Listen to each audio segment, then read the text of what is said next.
Hey guys, tonight we're stepping quietly into the moonlit halls of a forgotten kingdom where the silk drapes barely move. The marble floors reflect candlelight like polished water, and a young prince walks barefoot, not because he must, but because he wants to feel something real beneath his feet. His crown is still too large, his voice too soft for royal decree, but his curiosity, that's already gotten him into more trouble than most generals. So before you get comfortable, take a moment to like the video and subscribe. And if you're listening from somewhere cozy, tell us your city and local time. We'd love to know. Now dim the lights, maybe turn on a fan for that soft background hum, and let's ease into tonight's journey together. You trudge softly through the West Wing corridor, the stone cool under your feet. Even at this hour the palace hums faintly, servants whispering behind lattices, oil lamps being trimmed, silk shoes shuffling behind heavy curtains.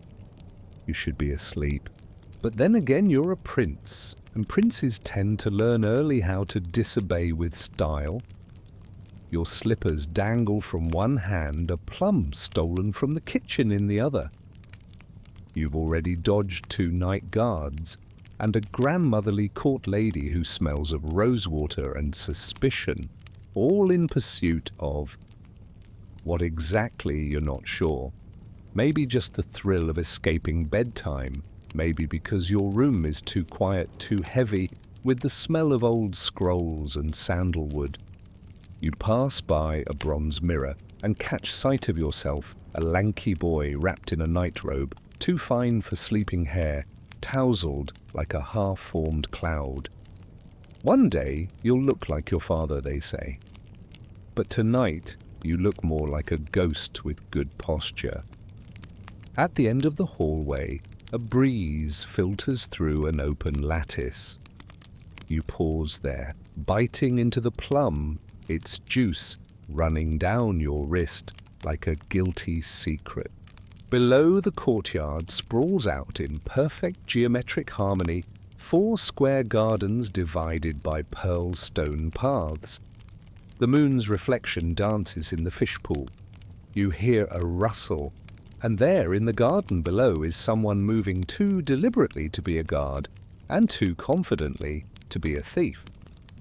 She moves between the orange trees like someone who belongs, but isn't supposed to be seen. A linen wrap covers her head, but a few strands of hair betray her a rebellious auburn curl, bouncing like it has opinions. You watch her crouch by the fountain and pull something from under the stone bench. A bundle, fabric, a book.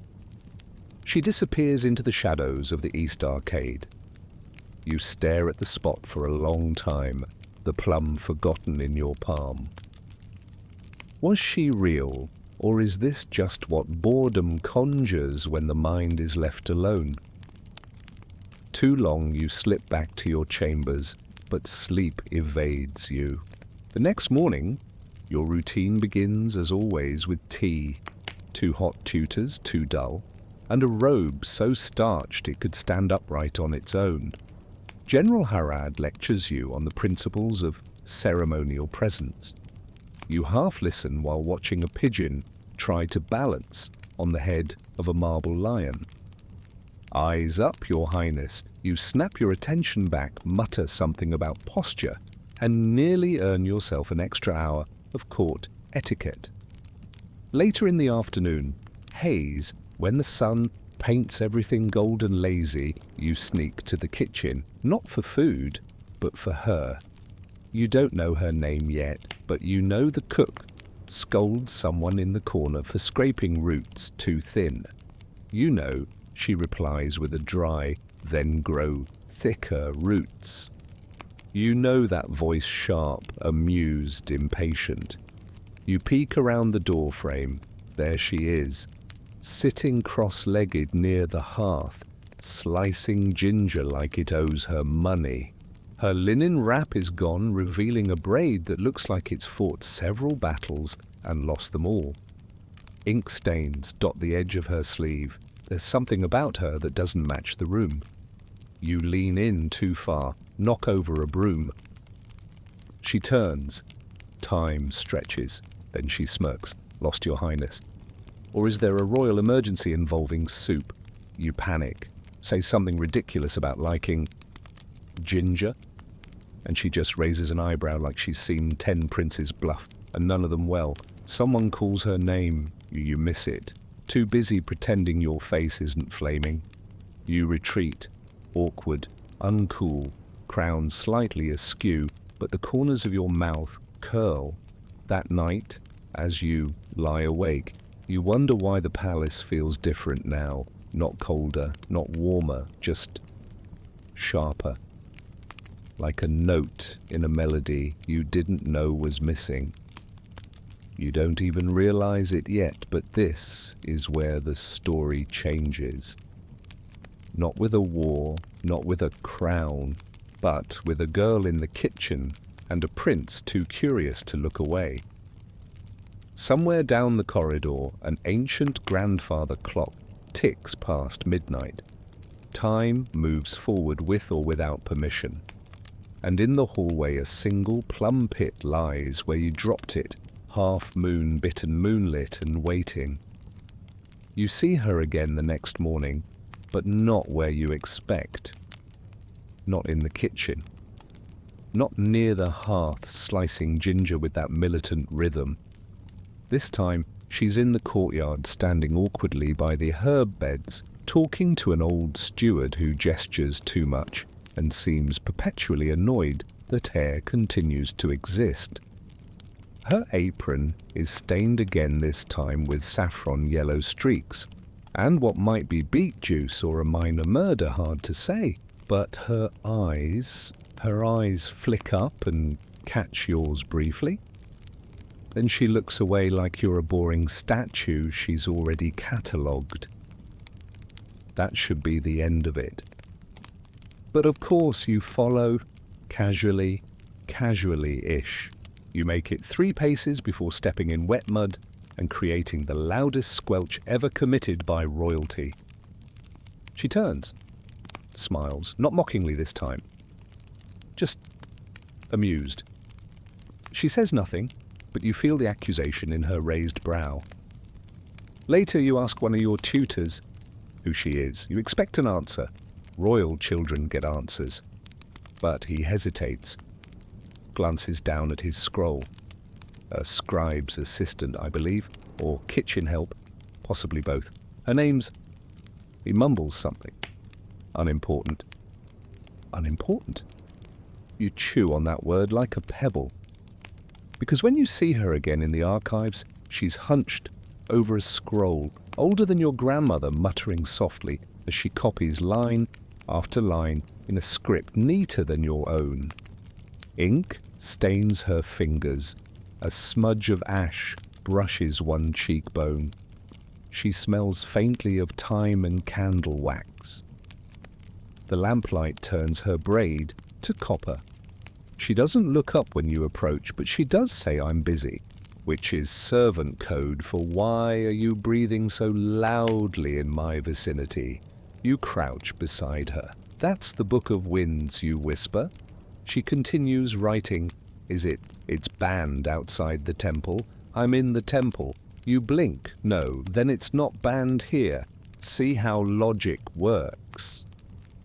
She dips her quill again. You watch as she traces the old glyph symbols for sea foam, wind hunger, and cloud shadow. You only recognize them because your mother used to recite them as lullabies when she wasn't busy negotiating trade routes or gently decapitating political threats with her smile. "What's your name?" you ask. She finally looks at you, really looks. Her eyes are dark. Not the romantic kind of dark, like chocolate and secrets. No, they're the practical kind. The kind of dark that says I've scrubbed latrines, I've read banned scrolls, and I've probably won arguments with men twice your size. "Ira," she says. With an eye like indignation, you blink. What does indignation mean? It's when someone born into cushion privileges tries to steal your ink. You look down, your hand is in fact reaching toward her inkwell. Fair, you say. She smiles again, quick, sharp, and gone. That night your royal schedule insists you attend a banquet. These are always the same honeyed meats, old men reciting older stories and servants who glide in and out like ghosts. You barely taste the food. You find yourself watching trays pass by, wondering if Ira ever served at one of these, if she hated it, if she mouthed sarcastic poetry behind her veil while dignitaries praised her roast duck. Someone introduces you to the daughter of a minor duke. She's lovely. She's also deeply invested in discussing embroidery styles and the comparative stiffness of goose versus swan quills. You pretend to care. You even smile. But your mind drifts back to Ira's ink-stained hands. Later that night, you dream of the archive. But in the dream, the scrolls have no writing. Just long smudges of ash like someone scrubbed history away with her thumb. And when you wake, there's something strange in your chest. Not dread, not joy, just a quiet pulsing awareness that something's beginning, and you don't know how to stop it, or if you want to. The next morning you sneak into the kitchen again, not for plums, not for ginger, but she's not there, no Ira slicing roots or arguing with the spice mistress. You ask around casually, the way royalty asks things when they don't want to admit they care, but no one seems to know. Transferred, says one maid. Punished, mutters a stable boy. Never existed, shrugs a cook with too many knives. The palace swallows people like a lazy monster. One moment they exist, the next they're folded into marble lost between stone and silence. You spend the afternoon agitated. Your sparring partner, a tall boy with perfect form and no personality, takes advantage of your distraction to land 3 hits. Thinking about poetry again, he sneers. You deck him, accidentally, sort of. The instructor sighs and writes another report to your mother. That night you wander the halls again, barefoot, a little more aimless this time. You pass the lattice where you first saw her. Nothing.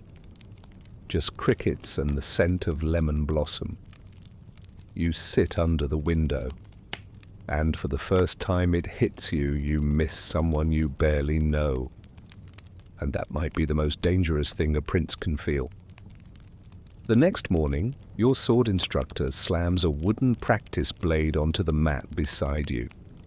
You're distracted, he growls. Again. You look up dazed from whatever tangled fog you were wandering in. Probably something poetic about dust motes and injustice.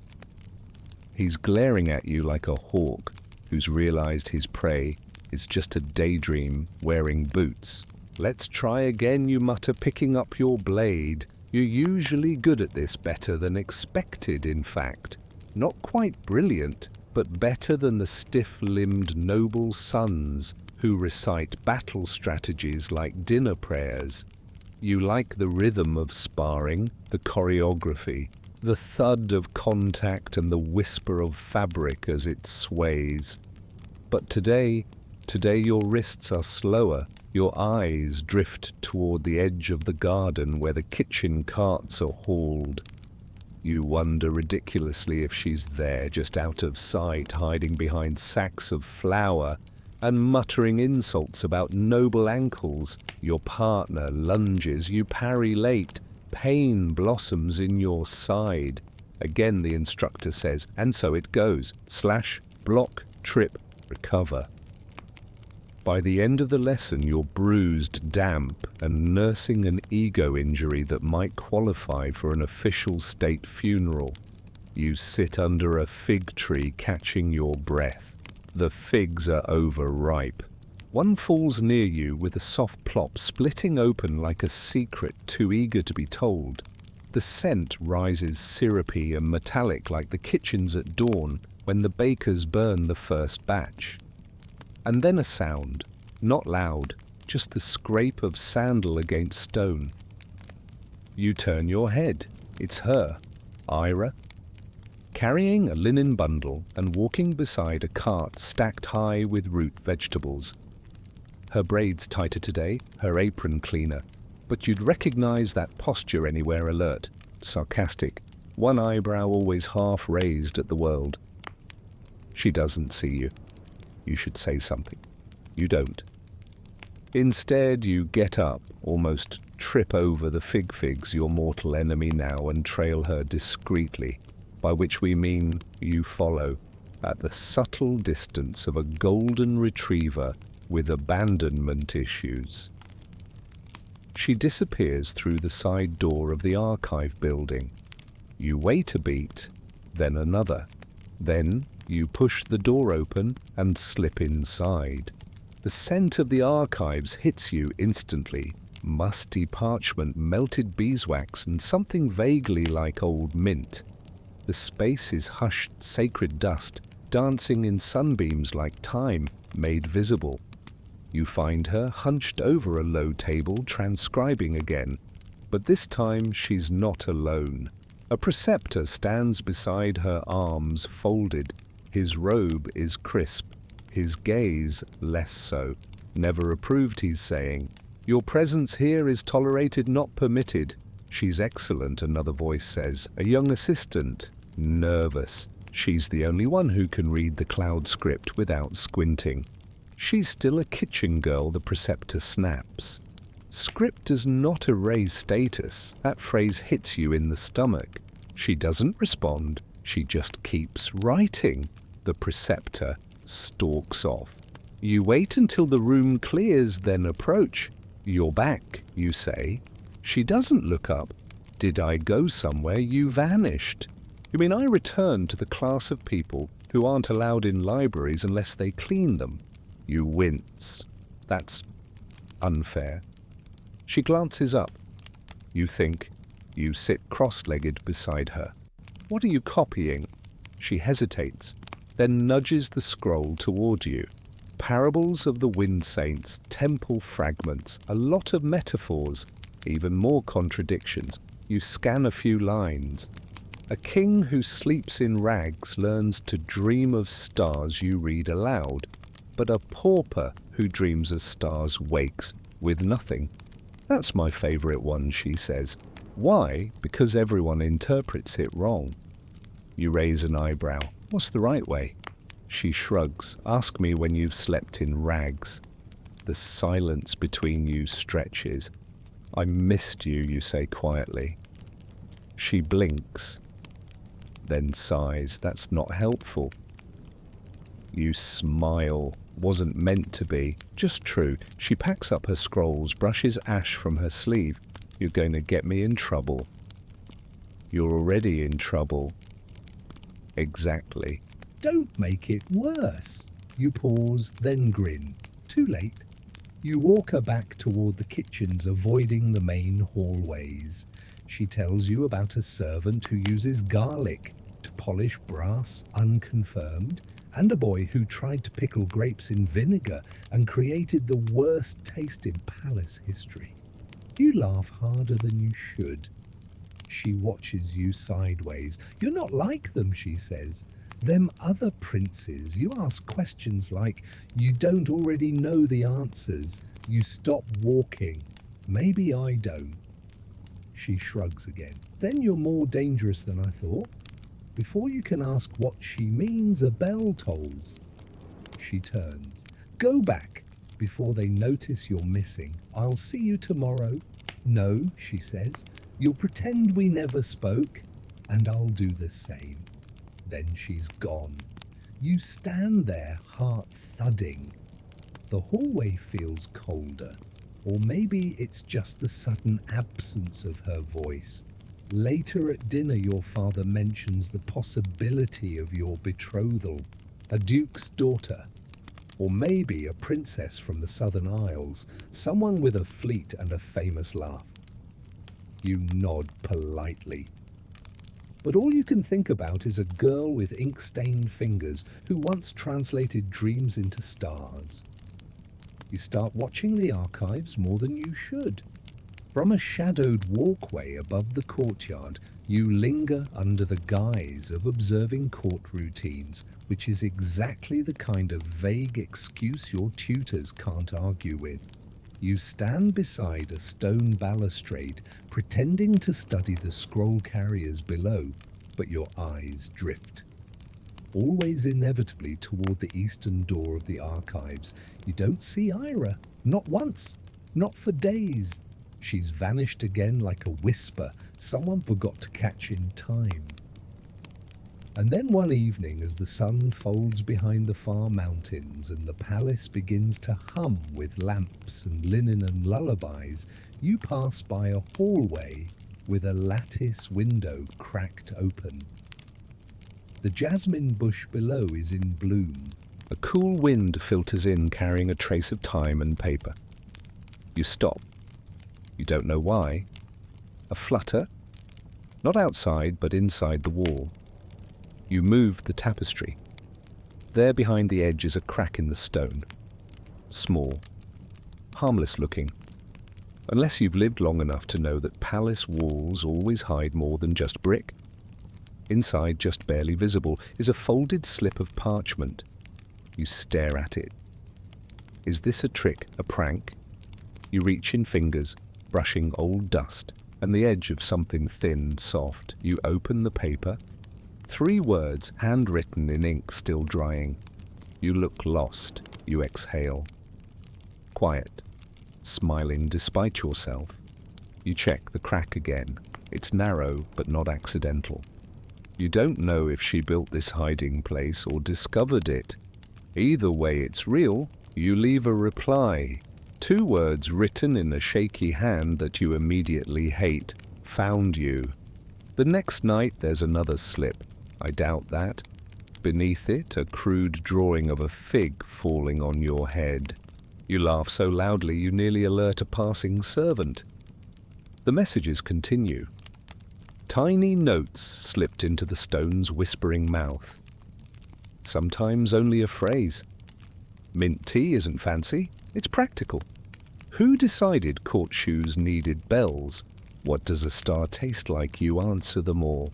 Sometimes with doodles, sometimes with strange confessions, like the time you accidentally spilled ink on your father's treaty and blamed it on a draft. Historians still argue whether that ink smear changed the course of negotiations with the hill tribes. You realize quickly that her writing is sharp and strange and so much smarter than your own. She quotes dead poets. She insults live nobles. Once she sends a joke about the high priest's hat being shaped like a very confused duck. You nearly choke trying to hide your laughter at breakfast. You think you're being subtle. You are not. Your nursemaid, yes, you still have one. The royal court doesn't trust princes to brush their own hair, begins asking pointed questions about your recent cheerfulness. You tell her it's probably just puberty. She gives you a look that could curdle milk. One evening, your mother intercepts you in the corridor. She doesn't scold. She never does. That's what makes her terrifying. She just says, "You've been animated lately." You smile. Too widely. Isn't that a good thing? She narrows her eyes. Not when it's preceded by smirking at fig trees. You gulp. "Be careful," she says softly. The palace has long ears, and then she glides off in a cloud of silk and warning. You return to the note crack that night. Find nothing. Leave nothing. 2 nights pass, then finally, a reply. "Tell your mother she's not wrong." You burst into laughter so abruptly that a night guard shouts in alarm and drops his torch. The next day, you find her. Not in the archives, not in the kitchen. In the far courtyard beside the herb beds again. this time pruning mint with a tiny blade and a faraway look in her eyes. Her apron's stained, of course. Her braid's already half undone, a smudge on her nose like she fought the cinnamon jar and lost. You walk over slowly. Say nothing. Just crouch beside her and begin picking mint. She doesn't stop you. Lavender's nicer, she says after a moment. You nod, but lavender doesn't tease me through walls. She glances at you, a ghost of a smile, then she tosses a handful of mint in your lap and says you have dirt in your crown. You don't even check. You know she's lying, but it still makes your stomach flip in a way swordplay never has. You sit together in silence, plucking leaves and letting the wind tangle your thoughts. She tells you that mint is planted near doorways to confuse ghosts, that some servants believe the palace has one in every hallway, that once a girl saw the Queen's sister's ghost reading the book of kitchen inventory upside down. You don't ask if it was her. She doesn't offer it. The sky turns pink. The bells ring. Time to return. But for a moment longer, you just sit there, surrounded by mint, wondering how someone the world calls unimportant can feel like the axis your whole palace spins on. The night smells like cinnamon and wet stone. A light rain has slicked the palace courtyards, turning marble to mirrors and washing the dust from the fig leaves. You slip through the hallways again barefoot, your slippers tucked under one arm like a child sneaking pastries, except the thing you're stealing isn't sweetbread. It's time, just time. A few moments unguarded, unmonitored yours. You stop by the tapestry wall. Slide your fingers into the crack. Tonight's note is there. Try chewing cinnamon bark. Helps you stay awake during boring banquets. You're welcome. You smile. Then frown. Then raise an eyebrow because you're not entirely sure she isn't setting you up for an elaborate choking incident.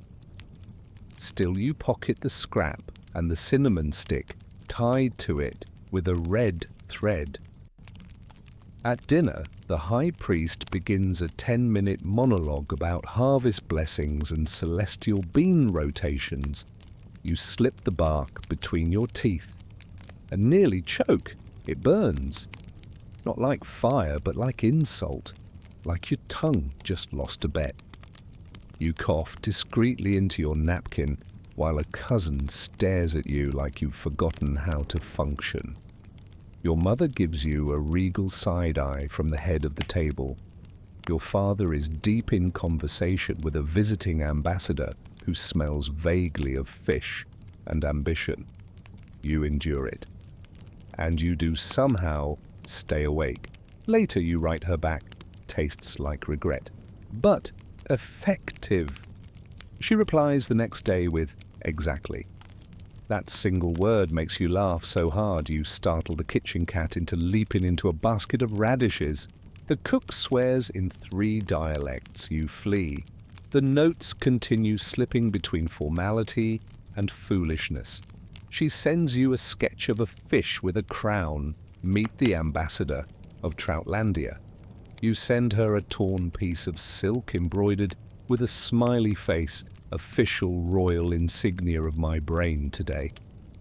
She teaches you a servant rhyme about soup rotation, something about carrots before leeks or the whole pot weeps. You share an ancient court motto in return, always face east when bowing before Aunt Nerissa, or she'll curse your dessert. You're starting to think your entire education up to now has been a waste compared to these exchanges. But not everything is as light. One day you find a note that simply says, "Someone asked about the Book of Winds. I denied everything. Be careful." Your chest tightens. You don't reply right away. Instead, you go to the archives, not to find her. She's not there, but to find the book. Gone, removed. The assistant gives you a polite shrug. It's been reassigned to temple custody. That means it's been censored, or worse, burned. You leave without a word. That night, your father invites you to his private study. This is rare. His study smells of pine resin, ink, and authority. Books line the walls like battlements. A small fire crackles in the grate. He's seated at his massive desk, fingers steepled, expression unreadable. I've heard, he says slowly, that your attentions have turned toward unlikely company. Your pulse trips. You don't answer. He gestures to a chair. You sit. There is no sin in curiosity, he says, but there is danger in forgetting your place. You clench your jaw. She hasn't done anything wrong. She exists in a world where being seen is doing something wrong. You look away. His voice softens. When I was your age, I loved a woman with ink on her hands and laughter like sea wind. She was brilliant, rebellious, unmarried. You glance back. His eyes are far away. She vanished one day, quietly, no scandal, just replaced. And everyone pretended not to notice. You don't speak. He leans forward. You cannot protect her forever.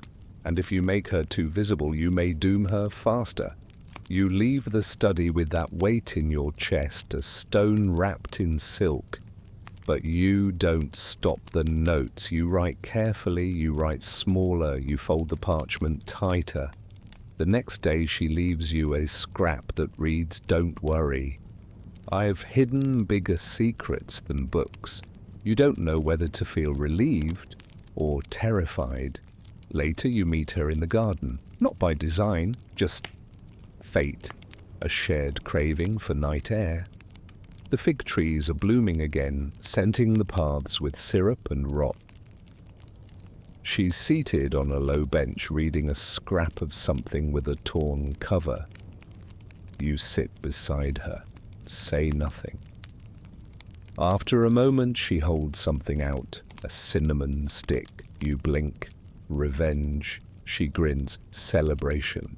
Of what? Making it to another day without becoming a ghost? You take it, hold it like a relic. And together, beneath a sky smeared with stars, you chew bitter spice and talk about nothing, absolutely nothing, just to keep your voices moving in the dark. The air is warm. The bench is hard, the palace is too big, but in this moment you feel almost human, almost safe, almost loved. The falcon strikes you clean in the face. Well, not the falcon exactly, the falcon's wing, or perhaps its ego.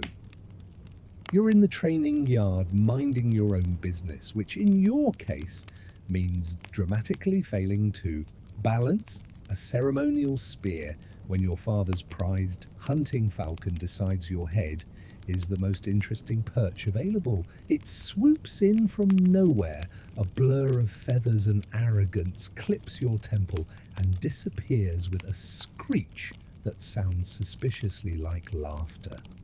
The spear clatters to the ground. Your instructor sighs so deeply you swear a leaf falls off the nearest tree. In sympathy. You stagger backward, dazed. The world tilts. The last thing you see before your vision blurs is the fig tree. Of course it's the fig tree. When you wake, there's a cloth pressed to your forehead. Not the scratchy kind your nursemaid uses. This one smells like lavender and thyme, and faintly like old parchment. You blink up. She's there, Ira. Her eyes are focused but not worried. Her hands are firm as they dab a salve along your brow. You really do attract falling objects, she mutters. First the fig, now the falcon. Should I worry about falling chandeliers next? You try to sit up.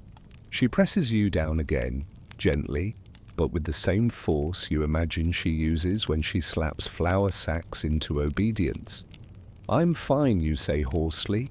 She raises an eyebrow. You passed out and said the word plums 3 times. I'm not sure that qualifies as fine. You groan. She smiles faintly. At least you're predictable. You glance around. You're under the fig tree again, lying on a worn cushion that's almost certainly stolen from the kitchen. A jar of something herbal sits beside you. The scent is familiar. What is that, you ask? Crushed almond fig resin and pine ash, she replies casually. An old healer's mixture. My grandmother used to swear it could cure curses, concussions, and heartbreak. You pause. Which one do you think I have? She leans back, studies you critically. Possibly all 3. The fig leaves rustle above you. Somewhere a servant bell chimes the 6th hour. How did you know I was here, you ask? I didn't, she says. The falcon did. You squint, what? She shrugs. It landed near the kitchen after it attacked you. Dropped a feather at my feet and squawked until I followed. You stare at her. She shrugs again. Falcons are smarter than nobles sometimes. You laugh, which hurts, so you stop. She stays beside you as the sky deepens. A passing guard notices the scene, opens his mouth to comment, then closes it again when you glare at him with princely authority and mild concussion. You and Ira sit in silence. The kind of silence that only forms when 2 people know they've crossed an invisible line and neither of them wants to retreat. I'm not supposed to be here, she says, finally. You are, you reply. You always were. She shakes her head. This isn't a story where a servant girl gets to sit under fig trees and heal princes with folk medicine and clever retorts. Too late, you murmur. We're already in it. She smiles again. It's crooked, uncertain, like her heart is trying not to admit what it's feeling. Besides, you add, I heard stories are better when the heroine gets to be sarcastic. She rolls her eyes, but you can tell she's holding back a laugh. A breeze stirs the leaves. A fig plops to the ground. This time it misses you. Progress. Later, she helps you to your feet. Your head spins only slightly. She offers you her arm, which you take with the sort of dignity only slightly diminished by the fact that your knees still feel like undercooked noodles. As you walk back toward the palace, she pauses by the kitchen gate. I shouldn't be seen with you, she says softly. You nod. I know I shouldn't be the one who caught you. You didn't catch me. I fell into you. Worse. You laugh. I'll make it worse tomorrow too. She gives you a look, half a warning, half a promise. Then she slips through the gate and is gone. You return to your chambers only to be bombarded by 3 worried tutors, 1 overly dramatic nursemaid, and a falcon handler who apologizes profusely on behalf of his winged excellence. You wave them all off with a princely grunt. That night, you sit on your bed, nursing a bruised brow and a heart far more tender than you'd like. You write a note. Tell the falcon I owe him a debt. You slip it into the crack behind the tapestry. You dream of feathers, fig leaves, and a girl with hands that smell like healing. The archives are quiet again, not the reverent kind of quiet like a temple full of sleeping monks. No, this is the kind of quiet that hums just beneath the skin, the kind you only notice when you realize what's missing. She hasn't been here for days. You pace the rows of scroll racks and memory tablets, fingers trailing along dusty spines, as if one of them might whisper her name. You check the usual corner low table, third lamp ink blot on the floor that never quite washes away. No Ira. You even check the crack behind the tapestry. Empty. No cinnamon jokes, no cryptic doodles, no sarcastic fish. Something's wrong. You head toward the kitchens prepared to come up with a ridiculous excuse involving emergency stew audits when a figure intercepts you in the side corridor. It's your cousin, the annoying one, tall, smirking, draped in a robe that looks like it was designed by someone with a deep emotional attachment to sequins. "I hear you've been slumming it," he says, leaning on the wall like he owns gravity. "Flirting with kitchen girls." Tesk. You blink. What are you even doing here? Isn't it your day to get painted riding a horse, dramatically into fog? He grins. You know how fast gossip spreads in this palace, faster than you can kiss a servant girl behind the cistern. Your heart freezes. He doesn't know, he's just fishing. Right. You should be careful, he adds. Not everyone finds peasant poetry charming. You don't dignify him with a response and just walk past, shoulders stiff. But his words stick like thorns in your cloak. Back in your chambers you can't sit still. You pace, fidget, knock over a small statue of your great-uncle, whose primary contribution to history was losing a war and inventing a breakfast pastry in the same week. You go to the garden. The fig tree waits smug and leafy as always. She's not there. You go to the herb beds, the archive again, even the temple wing, nothing. That night, finally, you sneak into the kitchen. A different girl is slicing ginger. She's younger, quiet, terrified of your presence.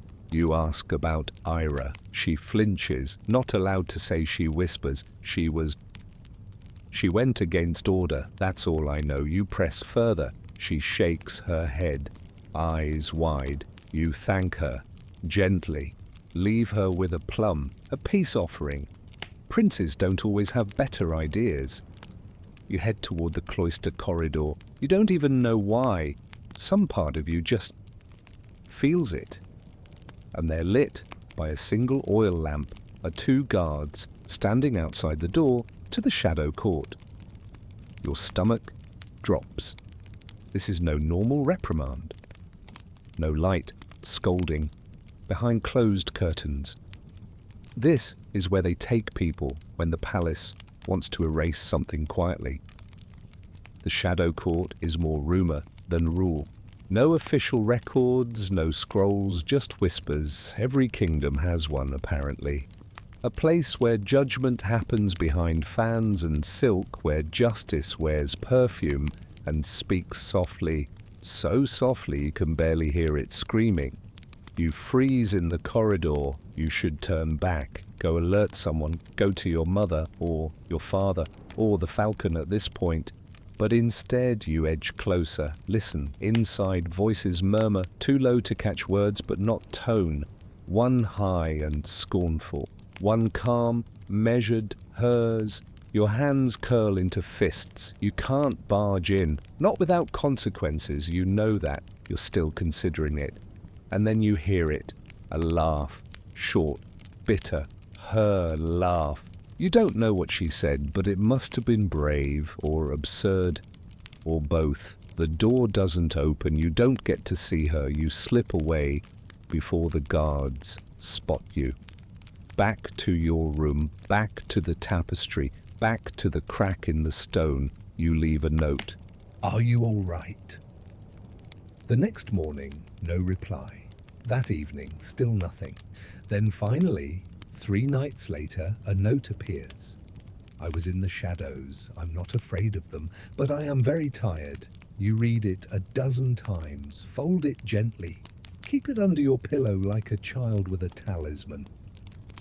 The next time you see your cousin, he smirks again. You do not smile. Instead, you walk past him slowly, deliberately, and say just loud enough for him to hear, "Careful, cousin. I hear shadows have teeth." The archives are empty again, but not the hollow kind of empty. There's a feeling in the air like breath being held, like someone left in the middle of a sentence and the parchment is waiting to be finished. You sit at her usual spot. Third lamp, low table, ink blot. It's like trying to summon a ghost that isn't ready to haunt. You run your fingers along the rim of the inkwell. Her inkwell, the one with the tiny chip shaped like a crescent moon. You remember her complaining that it leaked on cold days, that ink should come with instructions, and that someone should invent a scribe's glove so her fingers would stop turning crow's wing black. You smile. Then you find it. Tucked beneath the edge of the table, wedged between two loose floor tiles. A folded note. Not her usual small style, this one's longer, more deliberate. You unfold it carefully. They took the book. Said I read it too closely. That words can corrupt, and girls who memorize poems about wind and fire are dangerous. I didn't argue, I just listened. That's the trick, you know. If you argue, they feel justified. If you listen, really listen, they start to hear themselves, and that's what terrifies them. You exhale. The rest of the note is just a drawing. It's a figure, a girl, tiny head, bowed. But above her, in the white space, 1,000 swirling lines, wind, words, stars. It doesn't say you, but it feels like it does. You place the note in your sleeve, close to your wrist, as if her thoughts might pulse beside your heartbeat. Later that day, a courtier approaches you during scroll studies. He's older, polished, wears rings on every finger like he's trying to distract from how little he actually touches anything real. He coughs politely.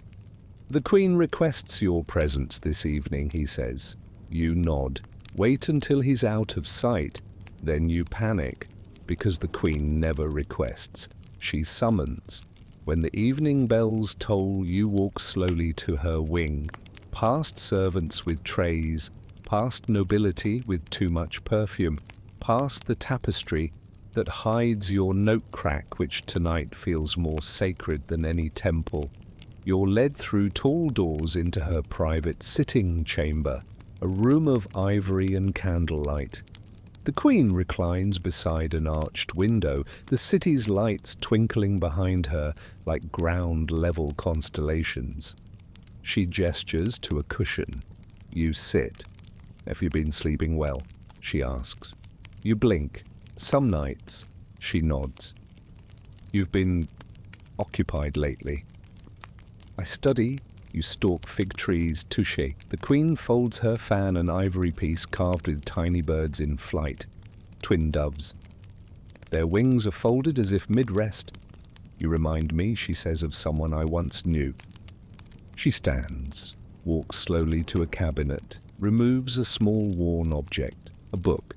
Your breath catches. It's not the Book of Winds, but it's close. A sister copy, maybe. One you've never seen in the palace library. She offers it to you. You take it with trembling hands. She doesn't sit again, just watches you as the flames dance low. "I was 12, she says, "when I fell in love with a girl who could recite the entire legend of the Ash River without blinking. She made me believe in poetry and danger and rebellion." You look up. She smiles faintly. She was exiled, quietly, gracefully. "They told me it was for her safety." A pause. "She died 5 years later. Fever, you can't speak." "There are worse things than scandal," the Queen says, "like silence, like forgetting." You clutch the book. "What should I do?" She leans in. "Finish what she started, but do it in the open." You blink. "But Ira." She holds up a hand. "That girl has more spine than half this court. What she needs is time, and someone who doesn't let the world name her small." You stand, bow, more deeply than you've ever bowed before.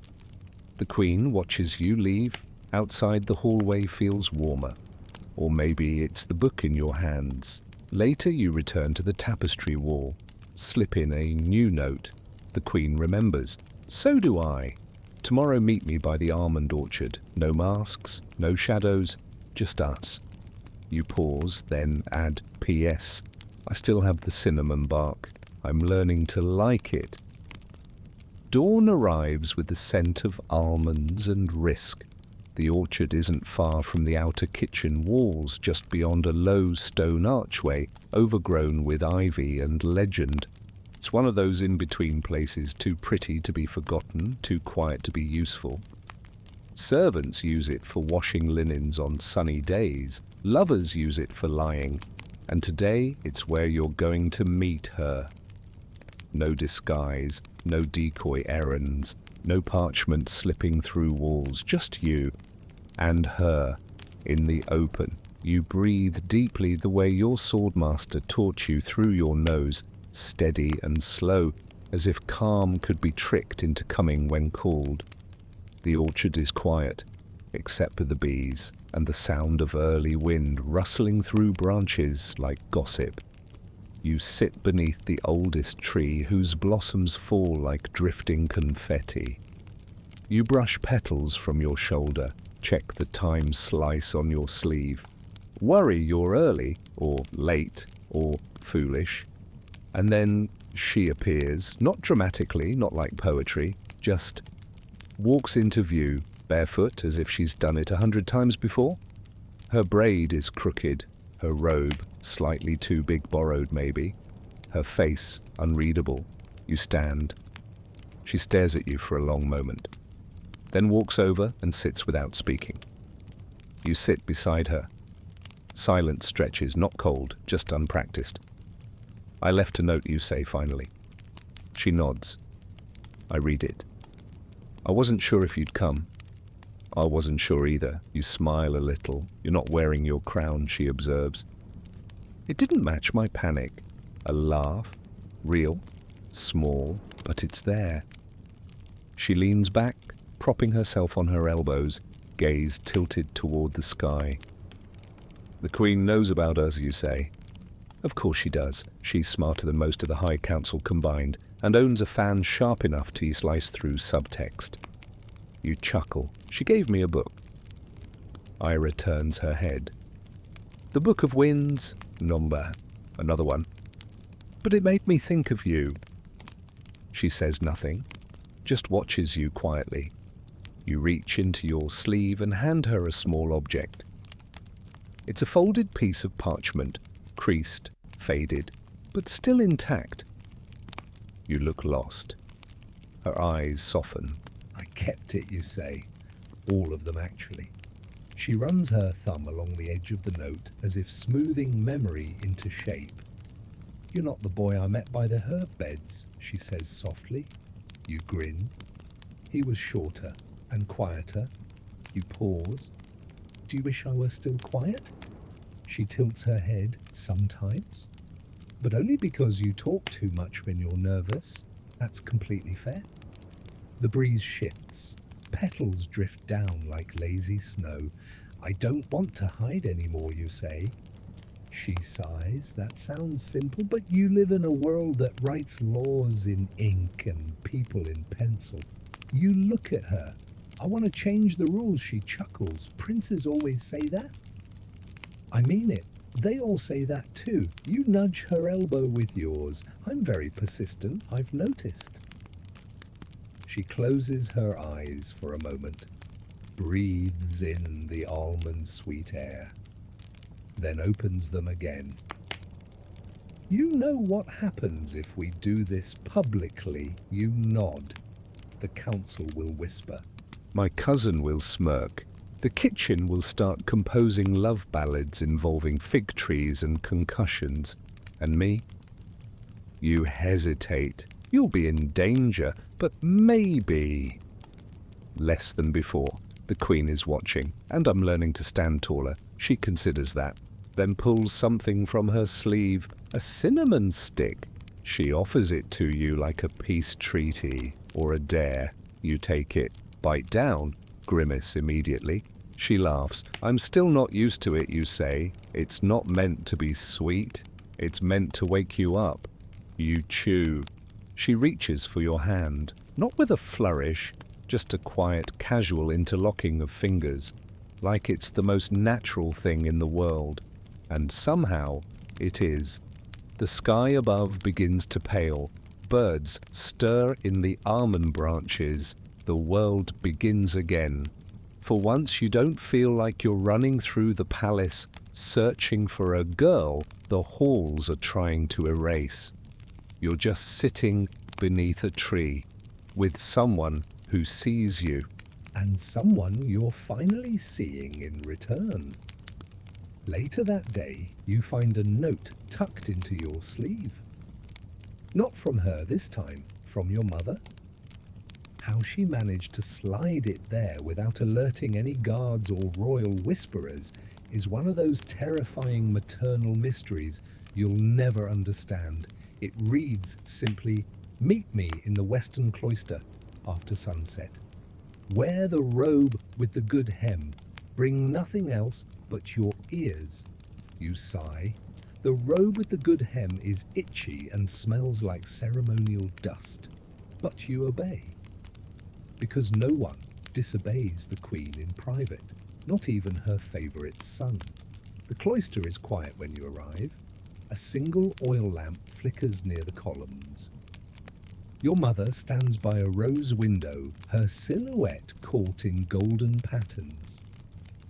She turns, smiles without smiling. "You met with her," she says. "It's not a question." You nod. "She brought you back to yourself," she adds. Funny how the court spends fortunes on tutors and silk, and it's always a girl with ink-stained hands who teaches the truth. You step closer. She's not safe. Not yet, your mother agrees, but she is seen. She opens a small, lacquered box beside her. Inside are 3 scrolls, one sealed in red wax, one in gold, one open and slightly charred along the edge. "Do you know what these are?" she asks. You glance down. The decree of service, you say, nodding toward the red. The lineage charter, you point to the gold. And the Book of Shadows. She smiles faintly. The first one says, servants cannot own property. The second says you may only marry a noble of blood. The third says nothing at all because it doesn't officially exist. She hands you the charred scroll. Read the edge. You unfurl it, gently, fingers trembling. There barely legible is a line written in faded ink. When the falcon loves the field mouse, it must teach the sky to forgive. You look up. Poetic, you say? Illegal? She replies. But sometimes poetry's the only truth the law won't strangle. You sit on the stone bench beside her. I want to change things, you whisper. She places a hand on your shoulder. Then don't start with the law. Start with the dinner table, with the empty chairs, with the silence between noble names. That's where rot begins. You nod. You don't fully understand, but you will. She reaches into her sleeve and pulls out something unexpected. A tiny piece of lavender cloth embroidered with a threadbare initial. I kept it, she says, from the girl who taught me to recite the Ash River tale backward. The court made me forget her name, but not the stories. You take it from her hand like it's glass. Why are you giving me this now, you ask? Because I see what you're trying to do, and I want to help before the rest of them sharpen their knives. You stand. So does she. And then something you never expected, she bows to you. A queen bowing to her son, not deeply, not formally, but with just enough reverence to say, this next part is yours now. That night you leave a note in the wall, just one line. They tried to erase you. It didn't work. The next day she meets you under the moon gate. She doesn't speak at first, just reaches into her satchel and pulls out a folded scrap of cloth. You recognize it instantly. the lavender square your mother gave you, but it's been stitched into something else. A small patch, now sewn into a ribbon. She wraps it around your wrist. You don't say anything, you just let her. Then she smiles and pulls something from her pocket. A candle, small beeswax already used once. You'll need this, she says. For what? For sneaking? You laugh. The two of you move through the garden, past the guards, past the kitchen, past the edge of what you've been told is acceptable. And there, near the outer wall, is a door. Locked, long ignored. She produces a key. You stare. Where did you get that? She grins. From a woman who owes your mother a favor. You raise your eyebrows. Does everyone in this palace owe my mother something? She winks. Yes. And most of them are terrified about it. The door creaks open. Inside, a spiral staircase of stone, dust, spiderwebs, air that hasn't been breathed in years. You descend together, candle flickering between you. At the bottom, an old storage hall, forgotten but clean. And tucked in the corner behind a stack of empty crates is a small bundle. You pull back the cloth, books, scrolls, letters, a servant's secret library. Your breath catches. They were saving stories, you whisper. They still are, she says, for those who know where to look. You turn to her. Ira, this changes everything. She nods. Good. It's about time. It doesn't take long before someone sees you together. You'd hoped the almond orchard was far enough off the royal path, that the old door was too obscure, that you were still small enough to slip between the lines of attention. But power has eyes everywhere, and they blink less often than you'd like. It happens in the cloister corridor. A quiet afternoon. You're walking with Ira, half laughing, half whispering, trailing the scent of lavender and book dust behind you. You just told her the story about the High Preceptor accidentally blessing a chamber pot instead of the bread during last year's feast. She's nearly in tears from trying not to laugh, and then you hear it. A sharp intake of breath. Your cousin, of course it's your cousin. He's standing in the archway, arms crossed, lips twisted in satisfaction like a cat who just discovered the bird bath is full of caviar. Or well, he purrs. What would the council say about this? Ira steps back instantly. You feel her retreat in the air before you see it, but you step forward. You mean, what would they say about me walking and talking? You reply, calm as a pond. Scandalous. His smile sharpens. With a servant alone in the royal wing. She was summoned, you say smoothly, to discuss translation work. The Queen has approved it. Lie, half lie. He narrows his eyes. I'll be sure to confirm that, he says. I'm sure you will. Just remember the last time you confirmed something. And it turned out to be the butler's dog. A flicker of red creeps into his cheeks. He walks away, but the warning lingers in the air like the aftertaste of burnt cinnamon. Ira exhales. That was close. You shake your head. That was a declaration of war. That night you receive a formal summons from the Royal Council. Urgent deliberation. Prince to attend. Court robes required. No exceptions. The council chamber is a theatre of tension. 12 advisors seated in semicircle, brows arched, lips pursed. Your father sits at the far end, silent. Your mother isn't present, which you hate. The High Preceptor opens the scroll. Your Highness, he says, a concern has been raised. You sit, wait. It pertains to your associations. You tilt your head. Is friendship now a punishable offense? A servant was seen in royal corridors. He continues ignoring the jab, one not currently assigned to that section of the palace. In violation of Boundary Code 11C, you raise an eyebrow. She's assisting with archival translation. Unofficially, he counters. No formal reassignment was filed. You lean back. Perhaps I should have asked her to transcribe my boredom. One of the older council members coughs, another chuckles quietly, then catches himself. The preceptor sighs. We have no interest in scandal, but propriety must be maintained. You are of age. The court watches. You know the subtext. They don't care if you fall in love with a servant.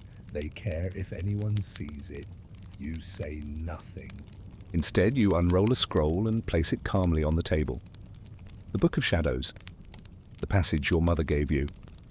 When the falcon loves the field mouse, you begin. The room freezes. Someone inhales sharply. That text is the preceptor begins. Poetic, you interrupt.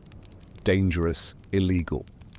He hesitates, then fringe. You nod, but not untrue. You let that hang in the air. Let them wrestle with the implications, with the fear, with the undeniable fact that you are no longer asking permission. You are speaking with authority, a prince's voice. Your father shifts, finally speaks. If the prince declares her presence necessary, then we shall draft reassignment. Formalize the arrangement. Observe decorum. You glance at him. He doesn't look at you, just studies a nearby tapestry, like it's whispering palace secrets. The meeting ends. You leave with a scroll of provisional approval tucked in your belt, a victory. Small, but real. Later that evening, Ira appears in your chamber, not snuck in, escorted, formally. She stands in the doorway, glancing around like she's wandered into the wrong story. You hold up the scroll. Welcome to temporary legitimacy. She laughs softly. What's the expiration date? Hopefully after lunch tomorrow. She walks in, sits by the window, stares out at the city below, lights twinkling like scattered prayers. I used to wonder, she says, what it would feel like to be in the center of the story, not on the margins. And she turns. It's terrifying. You nod, but worth it. You sit beside her. The window is cool against your back. A beat of silence. Then she reaches into her pocket and pulls out a tiny folded paper. You open it. It's a drawing, a falcon, wearing a crown, perched on the shoulder of a girl holding a book like a sword. You laugh. Then fold the note and place it in your sleeve, where all your most sacred things now live. They lock you away for 3 days, not as punishment officially at least. You're told it's for your protection, which is royal code for we need to panic in private without your face reminding us that you're impossible to control. The chamber they choose is technically a tower study, which sounds grand until you realize it hasn't been cleaned since the Great Plague year and smells faintly of dead scrolls and guilt. It's high above the rest of the palace with arched windows too narrow to squeeze through and a door that clicks shut like a gavel. You are given bread, water, a single wool blanket, a cot that wobbles with quiet offense. No ink, no paper, no flame, not even a book. They fear what you'll write more than what you'll say. Which in fairness is probably wise. You sit on the floor most of the first day, legs crossed, counting the cracks in the ceiling. 43, unless the one in the corner is 2 separate cracks pretending to be one. You can't decide. By sunset, you've started naming the pigeons who roost on the windowsill. One is terribly arrogant and seems to be judging your posture. You talk aloud once just to hear your voice. It echoes oddly. Ira, you whisper. the silence afterward feels like a punishment in itself. By the second day, your hunger is manageable, but your mind isn't. You recite the Book of Winds from memory. You miss a stanza, you go back, start again.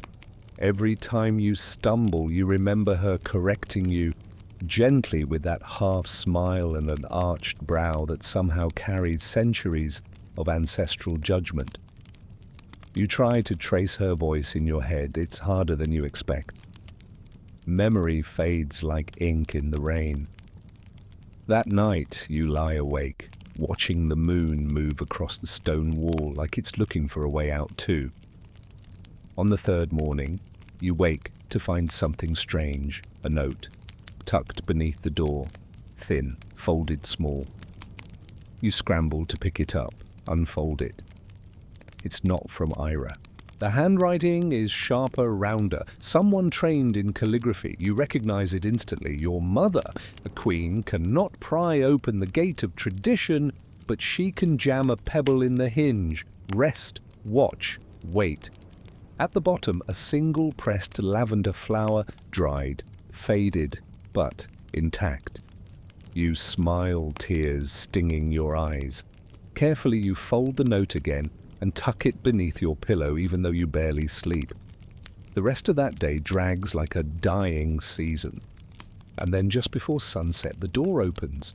A steward appears, young, nervous, holding a scroll with trembling hands. His Majesty invites you to rejoin court's supper.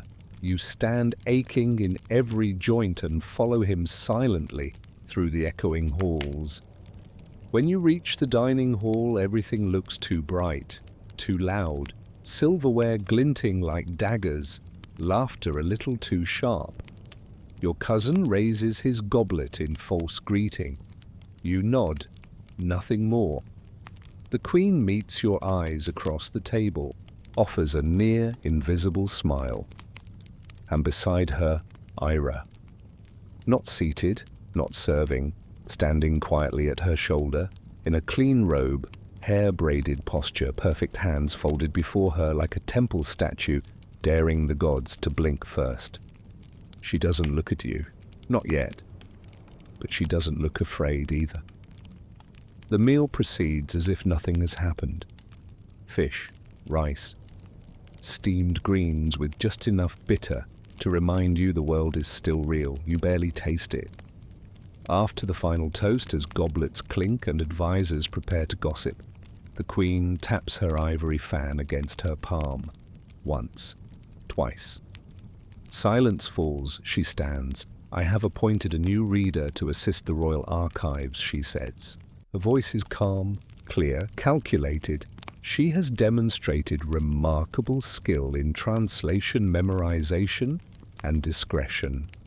Pause. Let them stew. She will serve under direct royal supervision. And at the request of the prince, her hours may include structured education in the history of noble ceremony.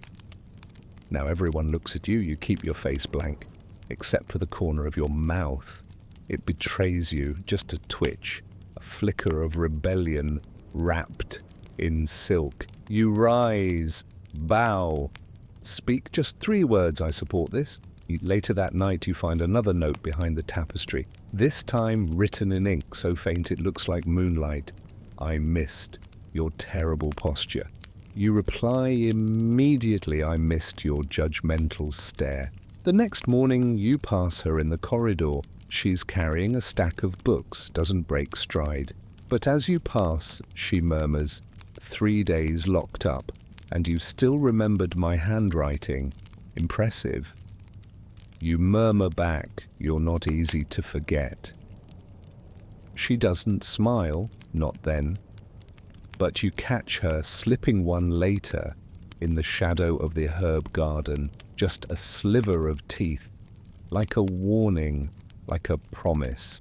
The queen's fan rests on the table between you. It's late.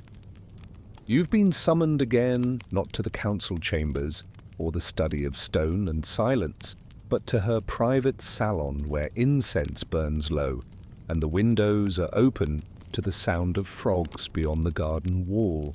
The fan is carved of ivory, each tooth tipped in mother of pearl. But it's the carvings that hold your attention. Two doves' wings, raised, not quite touching. You've seen this fan before. Every child in the court has. It's the Queen's symbol of grace, of diplomacy, of mercy wrapped in art. But now that you're older, sitting across from her in the low lamp glow, you wonder if it's not also a weapon, the kind that draws blood without making a mess. You used to steal my hairpins, she says. You blink. Pardon, when you were 5? You'd take them one by one and hide them behind the herb jars in the kitchen. The cook thought the rosemary was cursed. You smile. I didn't want you to go to meetings. She nods. You always hated doors that shut behind people. You watch the candlelight shift in her eyes. She's strong, you say, smarter than I am. She has to be, she replies. Strength is the fee for walking into rooms not built for you. You reach for the fan, turn it gently in your hand. The doves have feathers carved so delicately they look like threads, but you know ivory doesn't bend. It only pretends to be soft. Why do you keep this, you ask? The Queen leans forward, chin resting on her folded hands. Because it reminds me that the gentlest things can be the sharpest. You both fall silent. Outside, a breeze slips in, cool and laced with jasmine. Do you know what they're saying in the hallways? She asks. Of course you reply. That I've lost my mind. She smiles. They said the same of me when I appointed a woman as general of the 2nd province. You were right. I often am. You can't help it, you grin. But it fades quickly. There's talk, you say, that Ira's presence weakens me. The Queen's smile disappears too. It doesn't. But that doesn't matter to people who fear what you represent, which is a future where people are valued for what they carry in their minds, not their blood. You sit back. Let that settle in. Do you regret it, you ask? Loving the girl from your stories, her answer comes without hesitation. No, I regret not protecting her better. The candle pops. A thread of wax drips. Ira's in danger, you say softly. She always was, your mother replies, but now she is also visible. That word carries weight. Visible means part of the record, part of the whispering machine that is palace memory. It's a strange kind of danger, one that grows sharper the more people pretend it isn't.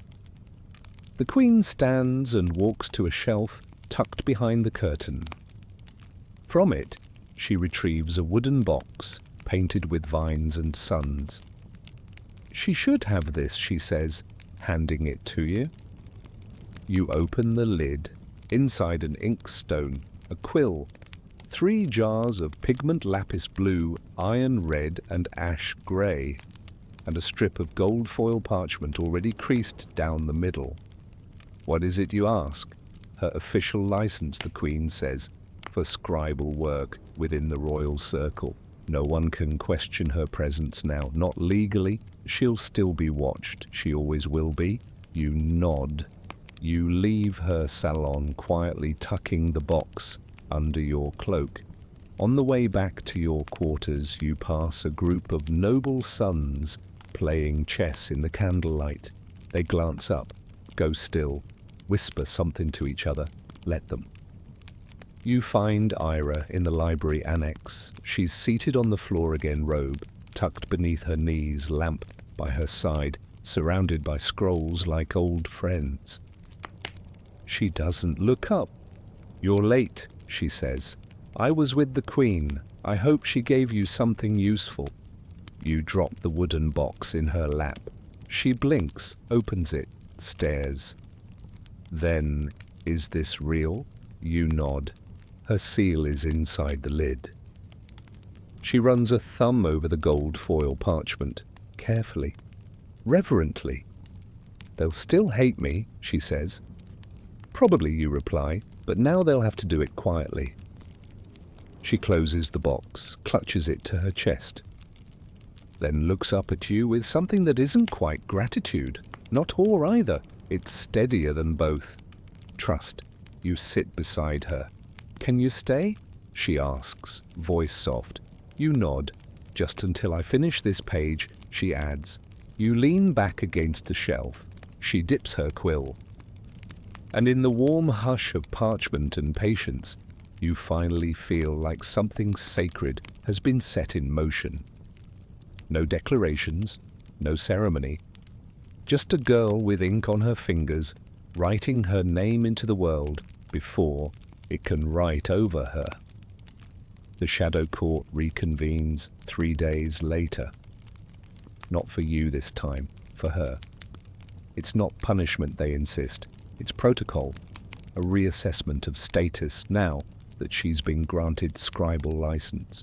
Just a formality, just a routine validation of merit. You know better. Everyone does. They want to show teeth, so they bear them behind curtains. You're not invited. No one under royal blood is technically, and you are told ever so politely that to interfere would make things worse. The Queen gives you a single glance, a slight tilt of her head, and says nothing. But her silence is laced with steel. You pace for hours outside the hearing room, fingers twitching at your sides. Every so often a council member emerges, lips tight, nodding to no one. Courtiers drift by with their usual theatrics, overdressed and underwhelmed. A few pretend not to notice you. One stops. A girl your age, niece to the Chancellor. Too many ribbons, too much perfume. "I heard your little pet is reciting poetry to the Shadow Court," she says, smiling like a dagger. "Will there be clapping at the end?" You don't answer, just look at her, long enough that her smile falters. Then you say calmly, "You smell like moldy roses and fear," and keep walking. Inside the chamber, Iris stands alone before 12 seated figures in robes the color of cold ash. She is not offered a chair, she is not given water. She is questioned calmly, icily about her past training, about the unauthorized scrolls she read about whether she has intentions beyond her station. The phrasing is civil, the tone venomous. She answers without flinching. She recites 6 stanzas from the Book of Winds by memory. Then when asked whether she thinks servants should be allowed access to sacred texts, she says, "If the words are so fragile, perhaps it is not the readers who threaten them, but the silence around them." A few scribes drop their quills. Someone coughs. She is warned not to editorialize. She says nothing, just nods. The final question is the one designed to break her. "Do you consider yourself equal to those born of noble blood?" She waits for 2 heartbeats, 3. "Then in knowledge I do. In kindness? Sometimes. In power? Not yet. But equality isn't a matter of title, it's a matter of time." The silence after that is long. When she's dismissed, the Queen's envoy escorts her out. A man with ink-dark robes and a ring shaped like a sleeping lion. You meet her in the corridor. She looks exhausted. Her braid is loose. Her fingers ink-stained again. But her back is straight. She sees you, and for the first time in weeks her face breaks. Not into a smile, but something more real. Relief. You walk beside her, silent at first. Then she says, "They offered me a choice." You stop. What kind of choice? Remain under scribal license, but in private only. No public duties, no court presence, or revoke the license and take a reassignment in the outer estates, away from the palace. Your hands clench. "And I said I'd think about it." You step in front of her. Ira, she meets your eyes. And then finally lets the mask slip. She's angry, She's tired, she's scared, and she's still standing. I'm not ashamed of who I am, she says quietly. But they're not just trying to erase me. They're trying to erase the part of you that sees me, that stings more than anything the council could have said. You draw a breath, I'll go to the Queen. No, she says firmly. This time, I want to face them myself. You don't argue, but you don't leave her alone either. That night you sneak into the old library again, the hidden room behind the spiral stair. You bring the books she used to love, the ones banned, the ones quoted in half secret under fig trees. You copy a passage in your own hand, fold it into a scroll, and tie it with servant's ribbon. Not silk, not gold, just plain linen. And the next day, during the court's morning petitions, you rise without warning. The hall hushes. You walk to the dais and place the scroll in the Queen's hands. My petition, you say, is to make this text available to every student of the palace, noble or not. Gasps echo like stone dropped in a well. The Queen does not blink. She unrolls the scroll, reads, and then says, "Granted," just like that. You meet Ira later in the archives. She's seated on the floor again. This time there's a cushion and a flame, and her license framed in ironwood hanging on the wall behind her. You kneel beside her. She doesn't speak, just places her hand over yours. No one says it, but in that moment it's clear the Shadow Court may own the rules. But the light is yours. You find it tucked between two philosophy scrolls, right where she said it would be. The book is old. Its leather cover smells of damp wood and long secrets. The spine is worn smooth by hands that didn't dare sign their names. She called it the Book of Forbidden Parables, not because it was banned, at least not officially, but because no one ever read it aloud. You settle into the corner of the archive beside her favorite reading cushion. It's slightly flattened just the way she likes it. You open the book. The first parable is about a prince who trades his crown for a spool of thread.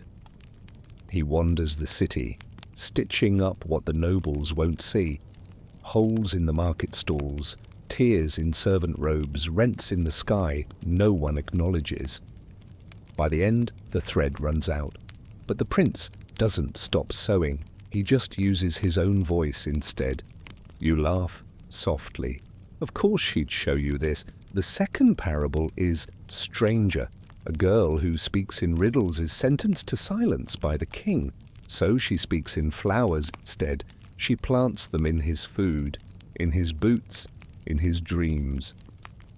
Until one day he opens his mouth to give an order, and nothing comes out, only petals. You flip the pages slowly, afraid they might vanish if you read too fast. That night you slip a note behind the tapestry. What would you say if you could only use parables? Her answer comes by morning. The mouse who outsmarted the trap by befriending the cat. Underneath in small letters. We're halfway there. Later that day, you sneak into the rookery. It smells awful, as always. Bird droppings, old feathers, damp straw.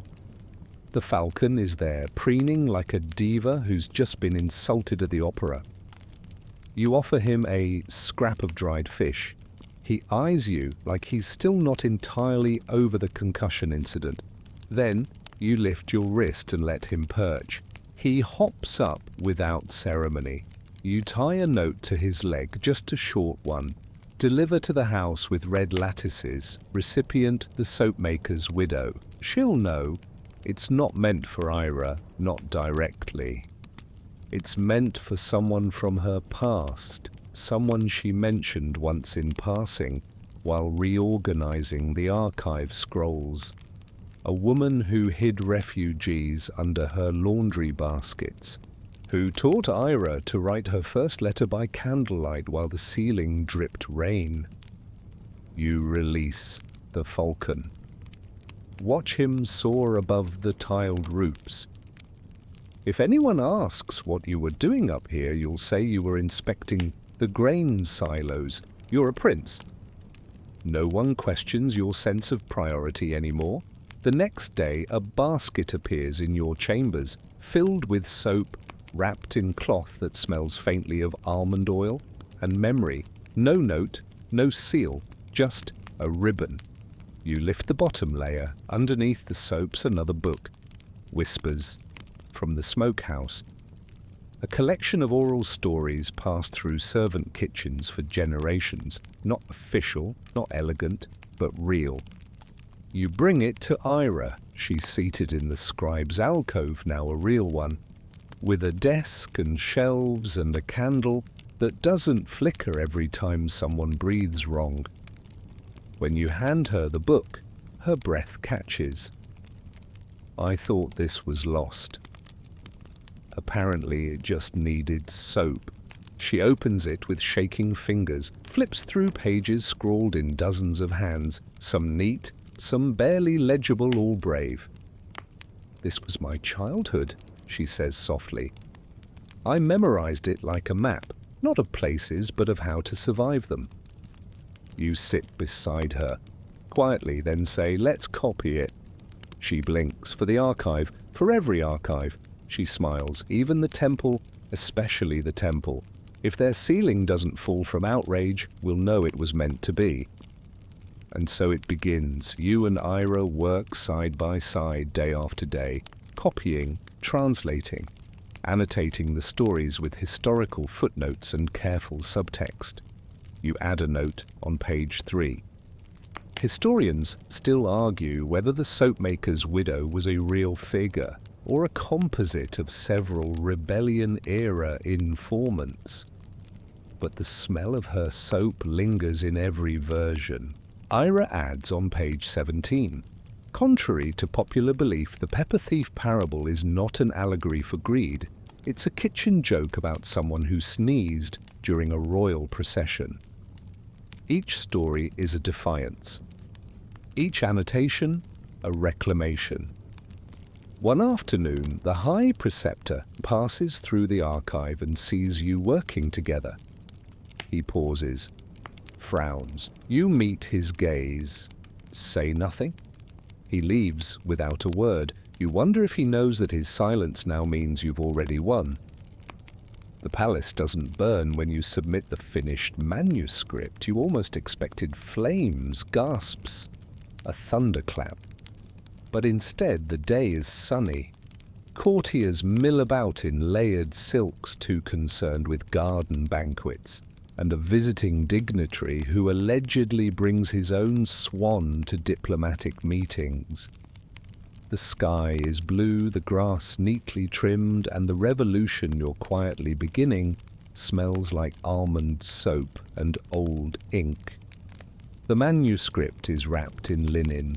You deliver it to the royal archivist's hands yourself in full view of a dozen nobles, 4 scribes, and 1 startled cat who has no idea it's about to become a footnote in several historical texts.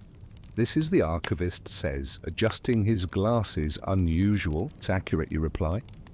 And complete, with citations and cinnamon smudges. He flips to a random page, reads, raises an eyebrow. This story claims the original palace plumbing system was designed by a woman named Toothless Adra. She was very clever, you say, and had strong opinions about drain angles. He closes the manuscript. We'll file it under special collections. No, you say, calm but firm. File it under core history. The silence after that is sharp enough to shave stone. Then he nods. Very well, Your Highness, and that's it. No thunderclap. No dramatic slow clapping from the balconies. Just a nod. But history has always shifted more with nods than roars. You find Ira later that afternoon in the herb beds, sleeves rolled, coaxing reluctant mint to grow straighter. She looks up as you approach, wipes her hands on her robe. They accepted it, you say?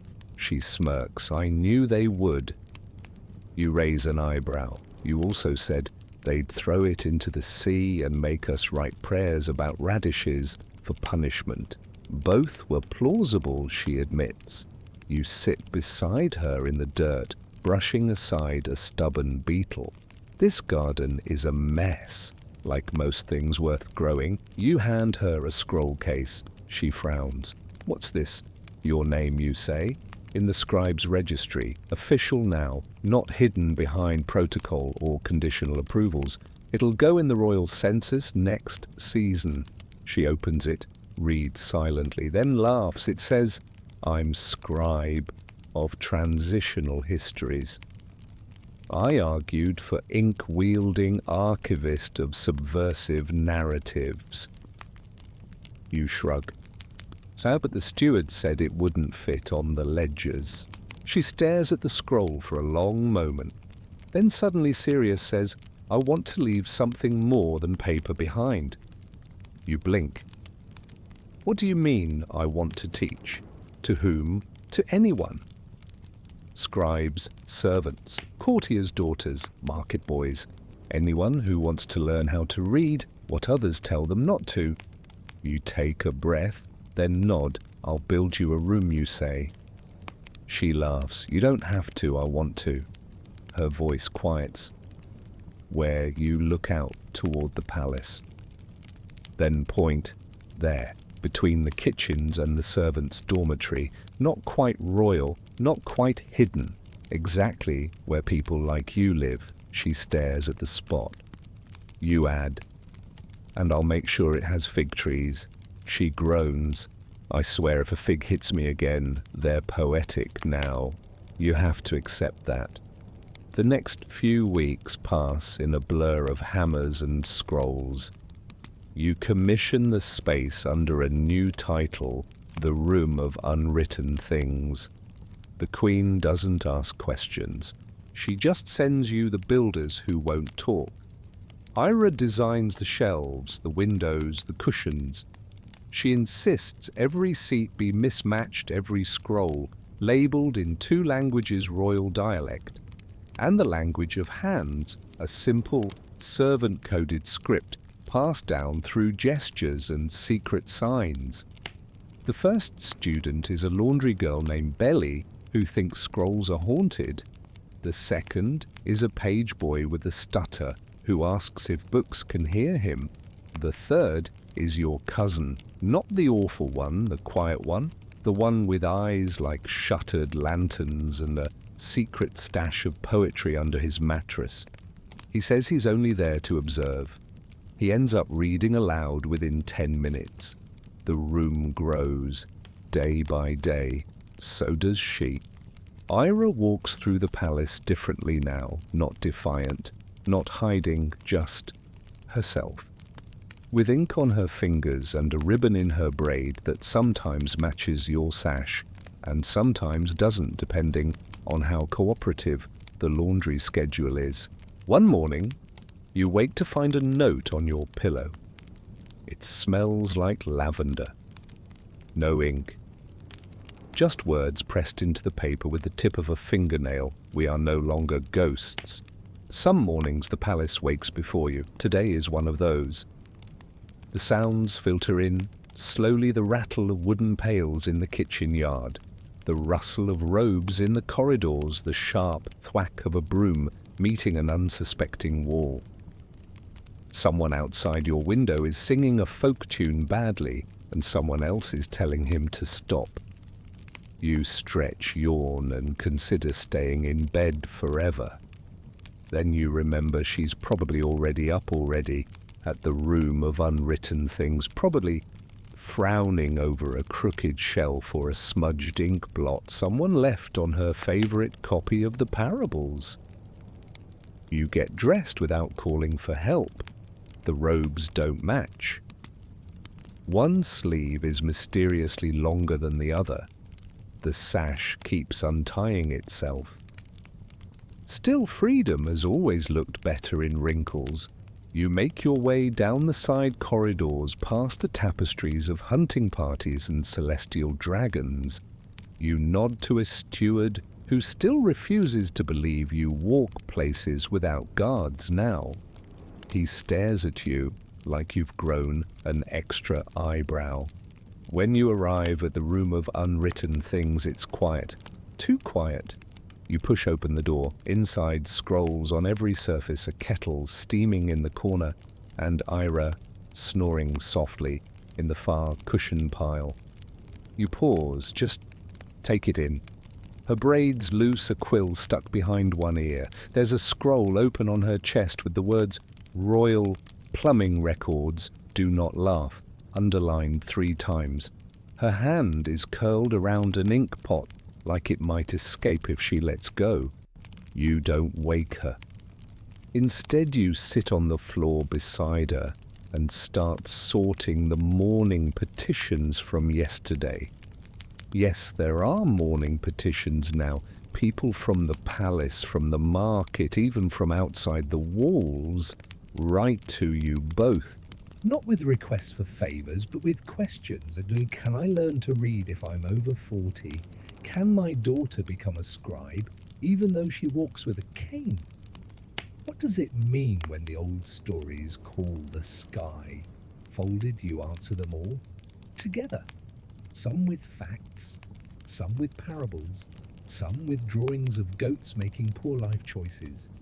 You leave a note on her scroll, woke up late, looked adorable, deny it at your peril. She wakes an hour later and throws a cushion at your head. The next few weeks bring changes. One morning, a woman in the royal laundry knocks on the room's door. She's older, speaks softly. She carries a folded piece of cloth. It's embroidered. Not professionally, just simple thread, slightly uneven. But the design is unmistakable. A field mouse curled beside a falcon. You and Ira stare at it. The woman shrugs. Thought you might want a banner. That night you hang it in the entryway. A few days later, someone leaves a small ceramic bowl on the windowsill. Carved into the side are the words "We remember." You don't know who left it. But Ira places it beside the books with no author. One evening, you're invited to a banquet, not just any banquet. The Banquet of Spring Crows. It's one of the old festivals revived this year by popular demand, part harvest celebration, part royal performance of abundance. You're expected to wear something ridiculous and pretend you care about the shape of pomegranates. You ask Ira to come. She hesitates, then agrees. You arrive together, openly, no disguises, no servant doors. You in royal robes with the too long sleeve again naturally. Her in deep green with a belt made of braided ribbons, each from a different member of the room of unwritten things. The hall goes silent when you walk in, not in fear, not in outrage, in recognition. The Queen lifts her goblet. To history written not only by victors but by witnesses, you raise your cup. Ira does too. Even the preceptor claps, once, sternly, like it pained him. Halfway through the feast, a court musician sings a new ballad. A strange one, a prince, a girl, a cracked inkwell, a falcon, a fig. It's hilariously inaccurate and still perfect. You and Ira sit side by side, fingers brushing beneath the table, and you think, maybe this is what history feels like when it's still being made. You return to the room of unwritten things the next day to find a feather on the doorstep. Not a random feather, his feather, the falcon's. It's tied with a ribbon the colour of dried figs. And beneath it is a single line inked in handwriting you don't recognize. Look east, just after moonrise, where the wall forgets its shape. You stare at the note, frowning. Ira peeks over your shoulder, sipping a too-hot cup of tea, her expression both amused and exasperated. "You've attracted another mystery," she says, voice still fuzzy from sleep. "You really should stop doing that. You flip the feather in your fingers. It's probably just a code from the library courier." Ira raises an eyebrow, or an elaborate threat from a romantic rival. You blink.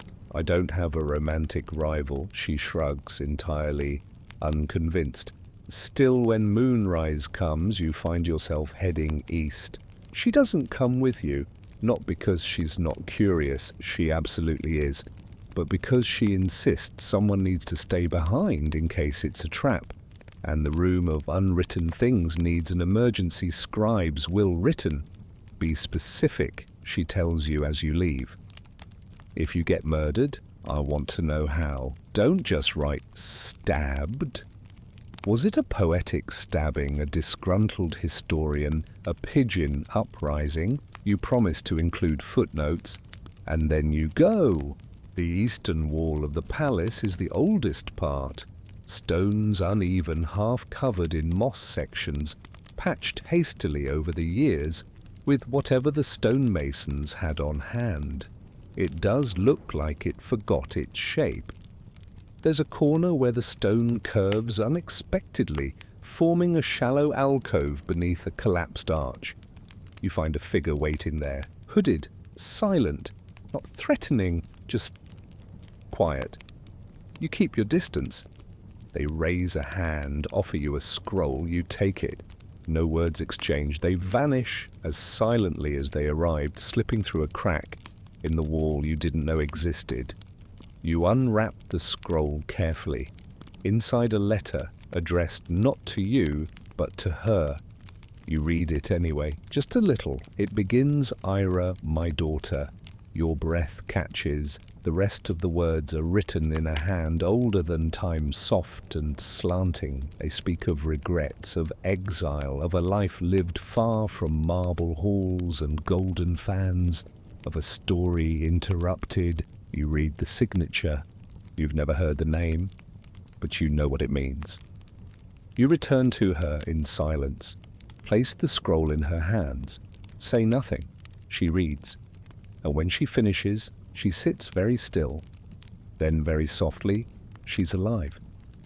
You nod. "I thought she died during the famine." You say she didn't. She presses her palm flat to the scroll, as if trying to absorb its warmth. "She gave me up," Ira whispers. But she's still writing, like mother, like daughter. She looks at you. There's no smile. But there's something deeper. Older. Recognition.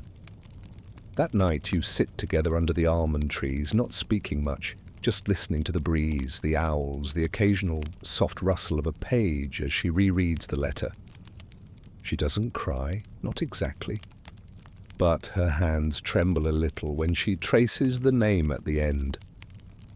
"I think," she says finally, "that I don't hate her." "That's very generous of you." "I'm not doing it for her," she adds. "I'm doing it for me." "Carrying hate is heavy." You nod. "I'm proud of you," you say. She rolls her eyes even as she leans into your shoulder. "Don't get sentimental. I already let you build me a room. That's enough romance for 1 decade. You laugh. She falls asleep there beneath the almond blossoms, her breath slow and steady. You sit awake a little longer, watching the moon trace its silver line across her cheekbone. In the morning, you leave a note in the crack behind the tapestry. Not for Ira. For the woman who signed that letter. She's stronger than you could ever imagine. She is not unfinished. She is writing new chapters now. And beneath it, thank you. For the ink in her blood. The next scroll arrives by accident. At least that's what the courier claims. You find it in a stack of trade requests, grain tallies, hay transport reports, a formal complaint from a noble whose pet deer was allegedly mocked palace juggler. And tucked between them a plain parchment, no seal, no ribbon, folded precisely 4 times. You unfold it. The handwriting is elegant, controlled. The kind that belongs to someone used to speaking with authority, even when they're whispering. To the prince who makes trouble worth watching. You don't know me, but I knew your mother before she wore silk like armor. I knew her when she still sang lullabies to herself in the language no one else remembered. Tell the girl beside you that knowledge was never meant to be a staircase with only one direction. She'll understand. Oh, and keep feeding the falcon. He likes you now, but he's petty. The note is unsigned. You read it twice, then bring it to Ira. She reads it once, slowly. Her eyes narrow at the last line. He is petty, she mutters. He stole my lunch last week. You sit beside her, watching the light slide across the table.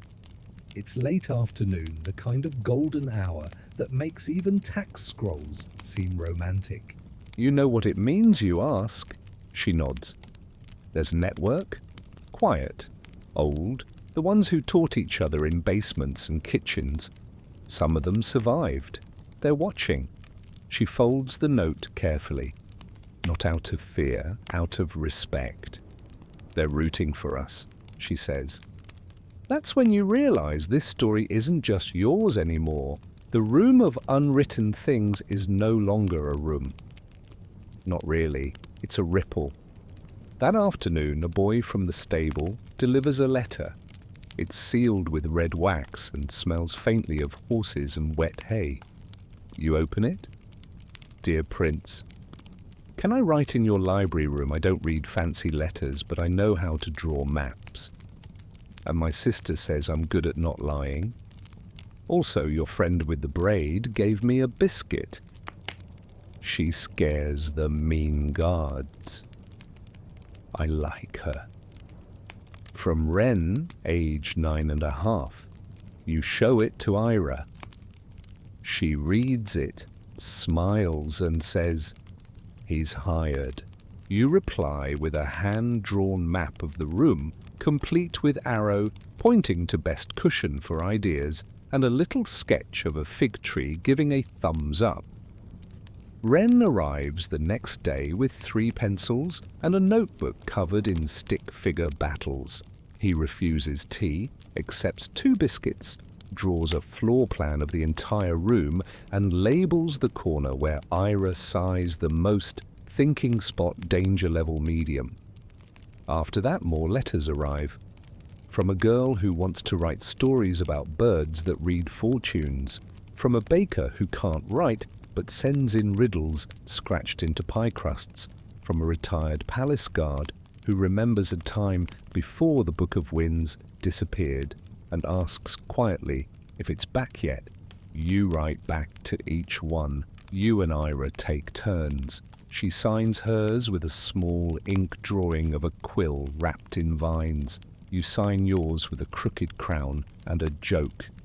The room expands, not just in students, but in meaning. Someone brings a second table. A page donates a cracked tea kettle. Someone else carves the words, "What was hidden can be shared above the lintel." And then someone paints, not a noble artist, not a court-approved craftsman, just one of the maids. She does it, at night brushes silent hands, shaking a little. But when you return the next morning, the back wall is filled. A mural, simple but stunning. The prince, the girl, a falcon, a book. And behind them rows of people without names. Servants, courtiers, bakers, ghosts, children, all reaching toward an open scroll. At the bottom, in tiny script, written by all of us. Ira stands in front of it for a long time. When she speaks, her voice is soft. I never thought I'd be part of the wall, just the dust behind it. You touch her hand. You are the wall, you say, the strong part, the part that holds the rest. She doesn't reply. She doesn't need to. That night, someone slips a fig on your pillow, wrapped in parchment. We are still watching. We are still writing. You smile. Sleep comes easy. And somewhere beyond the palace walls, someone else begins their story, because they know they'll be heard now. You sleep past dawn, not in your chambers, not on a feather-stuffed mattress embroidered with moons and dragons, but in the room of unwritten things curled up against the base of the bookshelf, labeled unverified truths and excellent lies. Ira finds you there. She doesn't wake you, not at first. Just stares for a while, arms crossed, lips twitching into a quiet smirk. There's a parchment stuck to your cheek. When you finally blink awake and sit up groggy, she plucks it off and waves it at you like a flag. You drooled on a quote about ethical rebellion, she says. The ink ran, you groan. Please don't tell the archives. She pockets the parchment, already written up a full report. Later that morning, as the light begins to streak across the high windows, someone knocks at the room's door. A royal messenger, young, nervous. He bows too deeply, like he's worried he'll be tested on his posture. A message from Her Majesty, he announces. For the prince. You take it, open it. It reads, "The Crimson Envoy has arrived. Do not let him leave until you've heard what he carries. Also eat something. You look thin." It's signed your mother, who outranks your cleverness.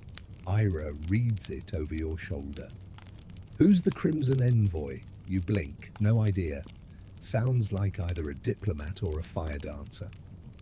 Or both, she says. Wouldn't be the strangest thing we've seen this year. You make your way toward the receiving chambers, where visiting dignitaries are greeted with wine-polished phrases and whatever fruit hasn't gone mushy in the kitchens. The Crimson Envoy waits there. He lives up to the name, robes like flame, eyes like rust, a face creased by both laughter and war. He bows without bending his pride and offers you a small heavy parcel. No speech, you ask. He grins. It's not that kind of delivery. Inside the parcel, a scroll case wrapped in silk, the colour of dried blood. The seal is unbroken, but the emblem carved into the wax is unmistakable. The seal of the Eastern Sands. You look up. This was thought lost. The envoy nods. It was thought buried. We unburied it. You bring it to Ira. She handles the case like a relic, turning it slowly, fingers resting on the grooves of the seal. Open it, you ask. She does. Inside a scroll, thick, brittle with age, but the ink shockingly intact. Bold script, curving glyphs, a language once thought dead. You read the title aloud, of servants and sovereigns' forgotten letters from the ash rain. Your breath catches. This is it. Not rumour, not folklore. A direct account letters exchanged between nobles and their so-called lessers, the ones who wrote strategies, mapped roads, administered medicine, ran cities, and were never credited. Ira reads faster than you. Her eyes grow wide. These aren't instructions, she whispers. They're confessions. You look over her shoulder. One letter begins, "I have done the work you requested. If you wish to sign your name to it, I understand. I only ask that my children be allowed to walk freely in the market." Another, "My formulas have been accepted by the War Council. I am not angry that they think them yours, but I am tired. Let me be tired in peace." You don't speak. You don't need to. By the time you finish reading, you know exactly what must be done. These letters can't stay hidden, not filed under special collections or historical curiosities. They must be displayed, spoken, preserved as truths long denied. You call for a gathering, nothing grand, no banners, just people. From every wing of the palace, servants, scribes, nobles, students, even a cook who once threw a turnip at a general and was never properly thanked. You read the letters aloud in the courtyard. The Queen listens from her balcony. The preceptor pretends not to weep. Ira reads the final one, her voice steady, low. It ends with the words, "When the work of our hands is buried, the world forgets how it was made. Remember us, not with statues, but with space. Leave us space in the telling. You do." The next day, the room of unwritten things adds a new wing, a gallery, every scroll framed, every letter copied, translations in 2 languages, and beneath each one, in bold lettering, writer, unnamed, now, known. Visitors come, quiet at first, then more. A girl with ink on her palms asks if she can copy the letters. A guard who can't read asks if someone will read them to him. Wren, now aged 10.5, asks if he can add drawings of people actually doing the work, instead of just standing around posing like statues. You give him a whole wall, and as the days pass, a phrase begins appearing in odd places. Sovereign and servant, ink and voice. It's scrawled on walls, stitched into handkerchiefs, once scribbled into the foam on top of someone's tea. Ira pretends not to be moved, but one night you find her standing in front of the gallery, arms folded, eyes shining. You don't speak, you just slip your hand into hers. And for once, even the fig trees stay quiet. It begins with drums, soft ones, wooden, and low, more rhythm than noise, more heartbeat than performance. You hear them in the pre-dawn hush, as mist curls like secrets around the palace spires. Festival day, you forgot, of course, because you've been buried in scrolls and memory and Ira's tea that always tastes slightly of rebellion. But the palace never forgets a festival.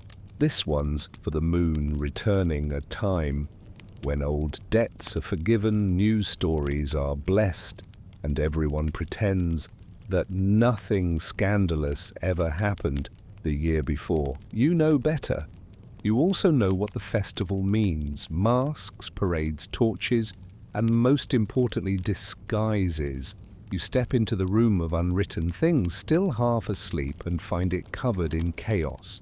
Colourful chaos. Ira is on the floor, surrounded by bolts of cloth, bits of gold thread, 2 unfinished masks, and a string of paper stars trailing across her foot. She looks up.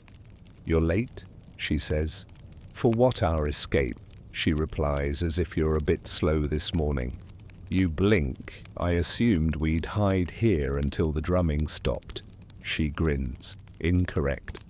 We're joining the festival." You open your mouth to protest. Close it again. "I already made your mask," she says, tossing you a pale blue thing with sharp lines and silver trim. "You're a constellation now. You study it." "What are you?" She holds up hers, a sun, all gold leaf and radiant points. "You're the stars, and I'm the light that keeps finding you," she says lightly, as if it's nothing. It is very much not nothing. You don't say anything, just tie on the mask, ignoring how your hands shake. The streets are already humming when you emerge. Lanterns sway overhead, music weaves in and out of alleys, and laughter curls around street corners like perfume. You walk side by side, not as prince and servant, not even as scribe and scholar, just as 2 masked figures who happen to bump shoulders every few steps. Nobody recognizes you, or if they do, they pretend not to. And for the first time in months, you feel anonymous in the best way. Free. You pass jugglers, dancers, a woman who has somehow taught a cat to walk a tightrope and accept applause. You eat roasted chestnuts from a shared paper cone, and she tells you that in the market's deepest corner, someone's selling fake scrolls that claim you and the falcon are actually the same person under a curse. You pretend to be horrified. You wander through alleys lit by hanging bottles of colored oil. You dance badly. She joins in better than she admits. And then you reach the bridge, the one that spans the Lily Canal where people stop and whisper wishes into paper boats, lighting them with tiny flames before setting them loose. You watch as dozens drift downriver, trailing hope behind them like silk threads.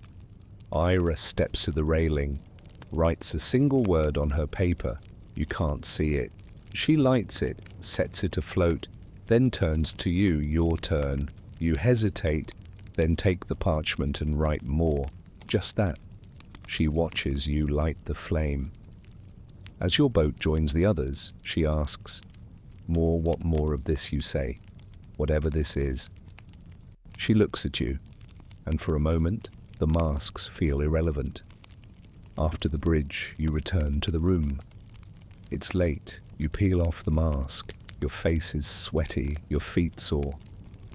She doesn't sit, just stands in the middle of the room, looking at the mural, the one that started it all. "I keep waiting," she says, "for the sky to fall." You walk over, stand beside her. "It already did, you say? We're just walking around in the pieces now." She laughs quietly, then reaches into her robe and pulls out a box, small, wooden, tied shut with string. She hands it to you. You open it, slowly. Inside notes, the first ones, from the wall. The crack behind the tapestry. You kept them. She shrugs. You're not the only sentimental one. You sift through them, tiny folds of memory. Words scrawled in midnight, sealed with lavender. Then at the bottom, a new one. Just written. You open it. You're not a prince because of your blood. You're a prince because you never once asked me to kneel. You look up at her. Her eyes don't flinch. "Keep that one," she says softly. "You'll need it." You don't answer. Just place it against your heart. Outside, the drums are still echoing, but in here it's quiet. Sacred. Like truth whispered through paper walls. The banquet is not optional. You are regrettably still a prince, and the royal calendar carved in ivory, gilded in gold, maintained by 3 ancient men, and one terrifying woman who speaks only in dates, has declared tonight as the Feast of Amber Leaves, which means embroidery, endless toasts, 15 courses, and nobles who try to turn compliments into legal documents. You consider faking a diplomatic illness. Ira, of course, laughs at you. You survived a concussion by falcon and a political hearing in the shadow court, she says. You'll survive soup served in hollowed-out gourds. She helps adjust your robe, one of the finer ones, midnight blue with subtle embroidery of vines and stars. You notice a loose thread and go to pull it. She slaps your hand away. "That's the comet. Don't destroy the cosmos." You grumble your way to the banquet hall where the scent of roasted quince and honey-glazed regret hangs heavy in the air. Long tables stretch like bridges between dynasties. Musicians pluck delicate strings in the background while someone recites a poem about grain storage with suspicious fervor. The Queen greets you with her usual gaze that says, "You will behave," or else the soup becomes metaphorical. Your cousin is seated 4 chairs down. He nods at you. No smirk, no sarcasm, just acknowledgement. That's worse somehow. Ira doesn't sit with you. She's at the edge of the room, technically serving, practically looming. She stands with a tray of perfumed tea and a stare sharp enough to peel fruit. But she's here, openly. That's new. And as the banquet rolls on, it becomes clear that her presence is now expected, recognized, and feared in the way that knowledge always is. You catch a few murmured phrases. That's the girl from the scroll gallery. She corrected the Chancellor's footnote on lunar tides. I heard she taught the Queen's hawk to respond to sarcasm. Okay, that last one might have come from you. The food arrives in waves. Steamed dumplings shaped like sea creatures, candied pine nuts, a roast that may once have been a Gotha philosopher, or both. You eat, smile, nod politely. And then the Chancellor rises. He clears his throat with a gravity usually reserved for funerals and dramatic weather. A toast he declares, raising his goblet to tradition. Several voices echo him. You lift your goblet, but don't drink. The Queen raises hers next. To remembrance. More echoes.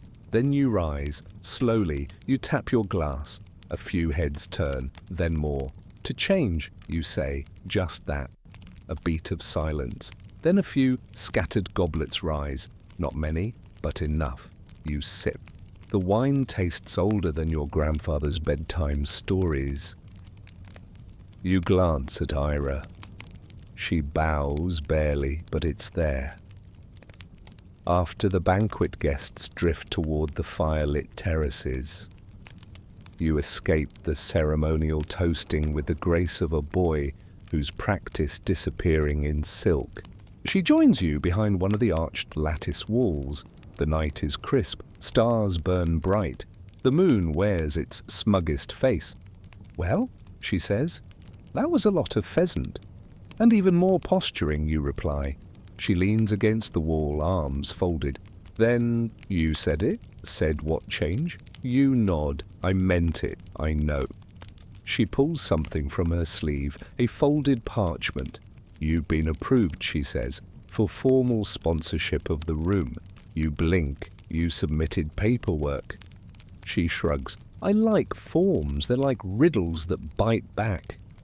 You open the parchment. It's real, signed, sealed, official recognition, supplies, funds, even a nameplate if you want it. You look at her. She's watching the stars, pretending not to care. Did you ever think we'd get here, you ask? She's quiet for a long time. Then no. But now that we have, I'm going to keep going. She reaches into her satchel and pulls out a new scroll. Not old, not recovered. Fresh. Ink still drying. She hands it to you.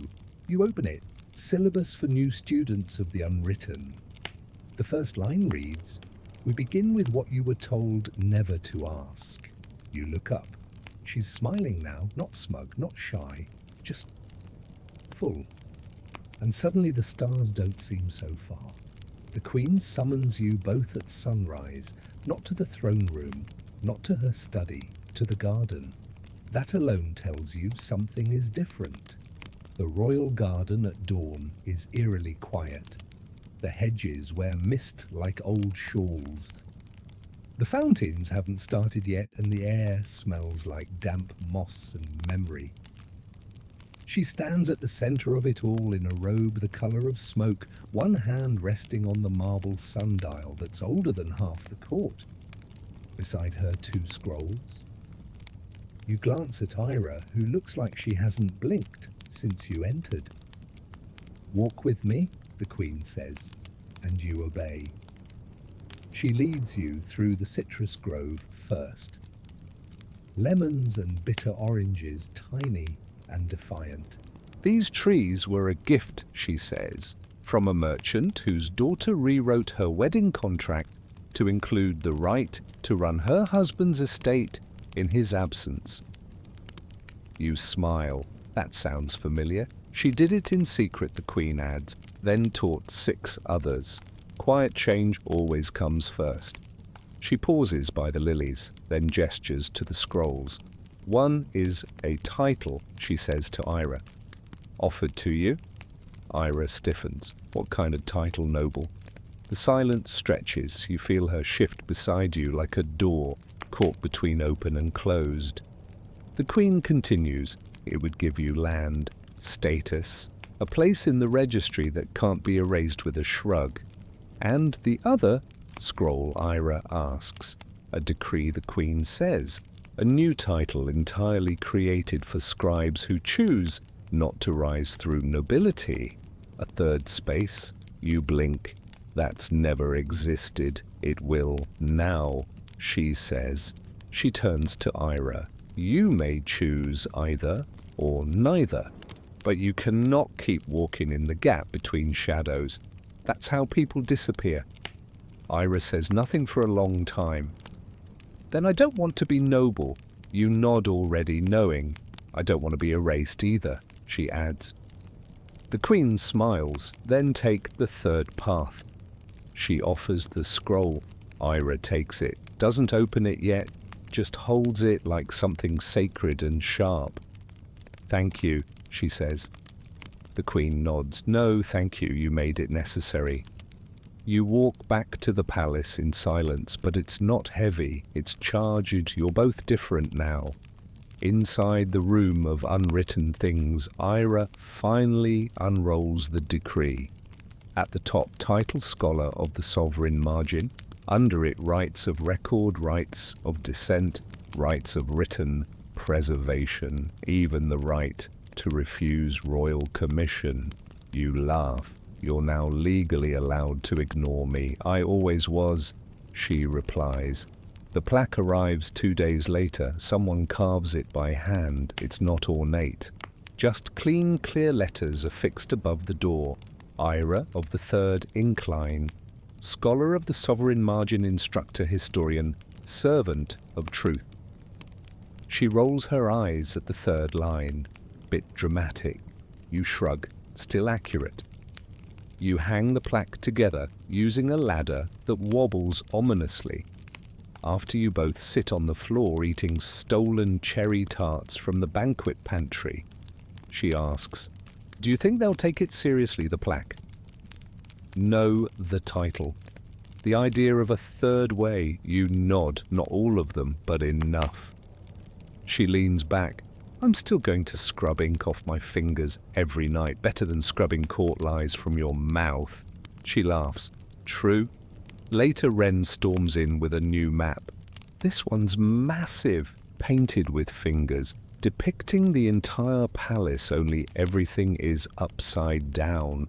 The roof is now the floor, he announces. Ira raises an eyebrow. And the symbolism, he shrugs. Also the kitchens have wings. She hangs it anyway. You watch them together, teacher and student, paper and possibility. And you realize she didn't decline nobility out of pride. She declined it because it's too small for her. That night in your own chamber, you pull out a fresh scroll. And for the first time in your life, you begin a royal decree entirely in your own hand. No scribes, no court edits, just you. It begins.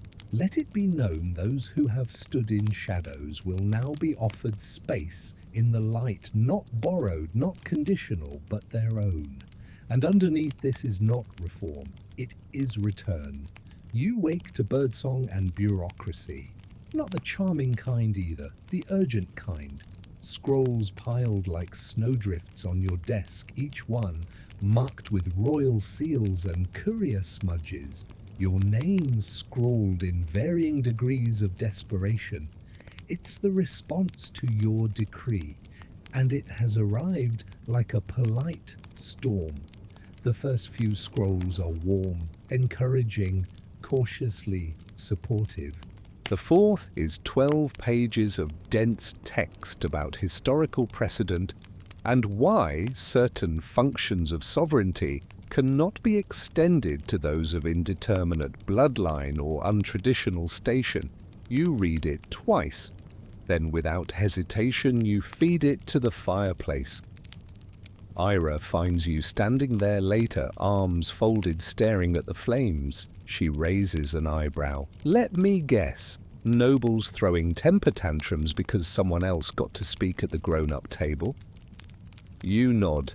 Some used bigger words, but yes, she sighs. Did any of them at least cite a source one tried from a cookbook? She snorts, as long as it wasn't the one about revenge stew. You wave her over. We're going to need a plan. What kind an ink storm? Her eyes light up. You both sit cross-legged on the floor and begin writing. Not just replies, not defenses. You write essays, histories, case studies, accounts of injustices buried under etiquette and marble. Each one signed not just by you or Ira, but by dozens of others' kitchen hands. Junior scribes, a tailor who stitched through 3 regimes, and even the old stable master who once trained a horse to ignore insults from nobles. You send them in waves, and then you wait. The first real shift comes from an unexpected place. The temple. An announcement is posted outside its gates, carved into soft stone. Knowledge denied is legacy lost. Underneath, the temple archive will now accept scrolls penned by scholars of the sovereign margin. Ira stares at it like it's a mirage. Do you think they know what they've done? No, you say, but they'll find out. More notices follow. The University of Maritime Histories requests a copy of the letters from the Ash Rain. The Artisan Guild asks to host a lecture on unwritten contributions to palace infrastructure. Even the Royal Postal League, usually disinterested in anything without exact address, coordinates issues a stamp featuring Ira's mural of the room, the prince, the girl, the book.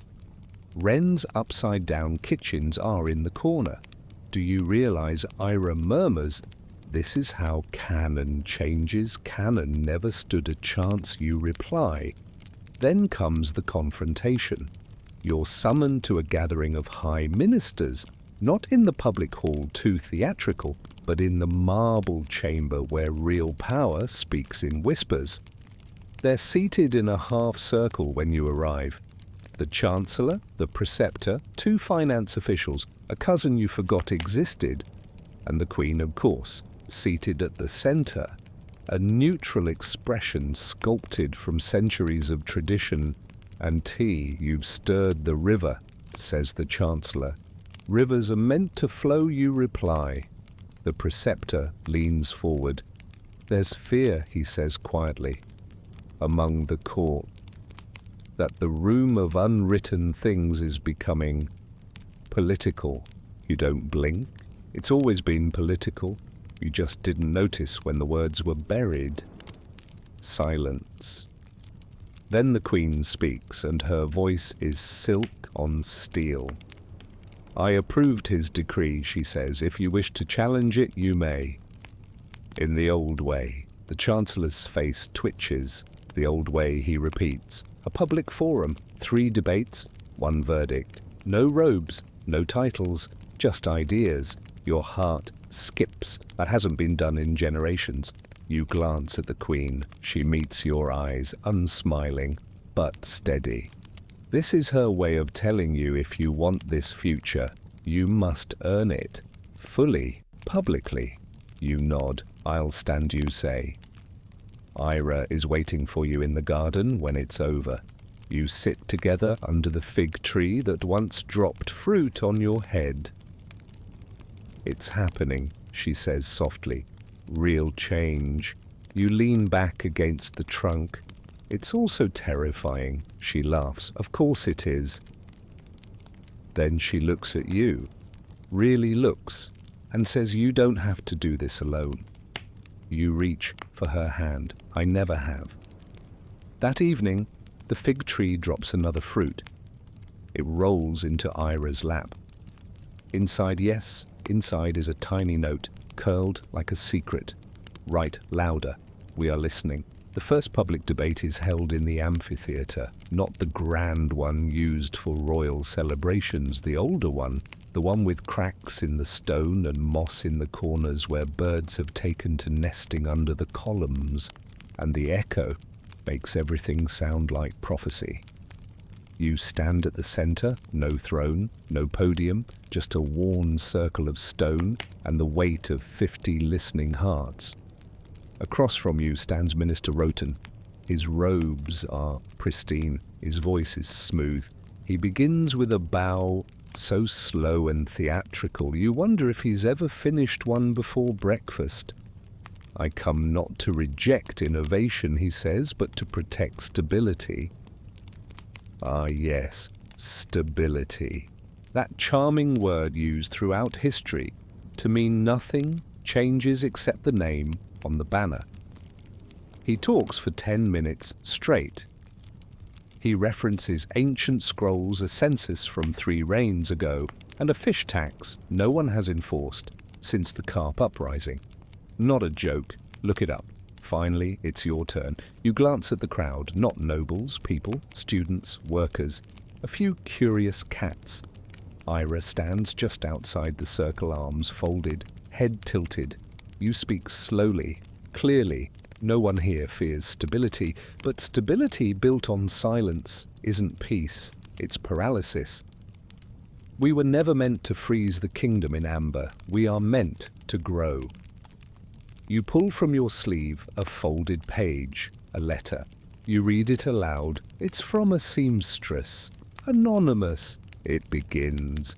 I do not want a monument. I want my granddaughter to speak aloud what I could not. The amphitheatre stills. Even the wind pauses. Roten responds with a quote about hierarchy from a famous strategist who also once accidentally burned down his own wine cellar. You let him finish.